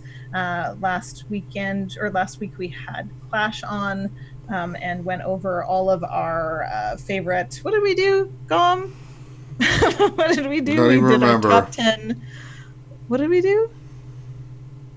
Are you talking to me? Yeah, what did we do last stream? I can't remember. Oh my God. I was really excited about it, but I can't remember. No, we talked about because Clash had made like a how-to theory craft video, so we kind of dived into like the art of theory crafting and discussed some of the ones we'd come up with in the past. It was cool. It was a fun stream. Learned a lot. It was all sorts of cool comps were mixed in there throughout the hour and a half or so. So yeah, we also have we do workshops on a monthly basis for our patrons. And we have a video coming out today. I'm just fixing it because I got the green screen stuff wrong on the essential Gear 13 characters to Gear 13 in every faction, like in all of the essential TW and GAC factions. And we're gonna stream today. We usually have like something kind of technical to stream, but I think we're going to do a two-pronged stream today. We're going to go over the posts from the new executive producer. We're going to go through that interview, and then we're going to make my General Grievous team work a little bit better in Arena with the help of good old Maurice, who has his really decked out perfectly, work on turn order and that sort of thing. Make sure you use health mods on him, T. Health mods on Grievous? Yeah. Just kidding. Lots of health. Better not see speed sets on there, you speed demon. All right, good, Maurice. You're the other part of Operation Metaverse, but you have some other stuff you do. Would you like to pimp your stuff? yes, I just whatever she said, repeat that. I also do the Sunday evening stream with Ramon over on his channel. Ranger is pretty much with us almost every week now. Yeah, so I'm pretty it's much a regular. Us three, and also Avinash joins us. And yeah, do check out the Metaverse stream and video today. So, all right, science. So with that, make sure you check out all this great content. Finn, you got anything going on today, brother? Yeah, I think I'm going to be hopefully streaming some Magic the Gathering on our Twitch channel later. Okay. On with McVenom this evening. We will have Saturday Night Fun on Twitch as well with Pictionary. Yeah. Hopefully you guys can join us for that. And yeah, I think that's primarily it. Working on some videos for the week. And yeah, it's all right. There you go. I forgot to say I was representing RSG on the Escape Pod cast there you go. last night. So yeah, check that out as well. All right. RSG gets a lot of shout outs there. All right. So make sure you check out the Escape Podcast. Make sure you check out all the great content providers out there. So with that, make sure you give a thumbs up, subscribe, all that good stuff, blah, blah, blah, blah, blah. With that, we're going to shout out and end the stream. So on behalf of myself and the Council of the Jedi Academy, thank you so much for joining us today. Have a great rest of your day. We'll catch you on the flip side. Peace. Hatch. Ploon.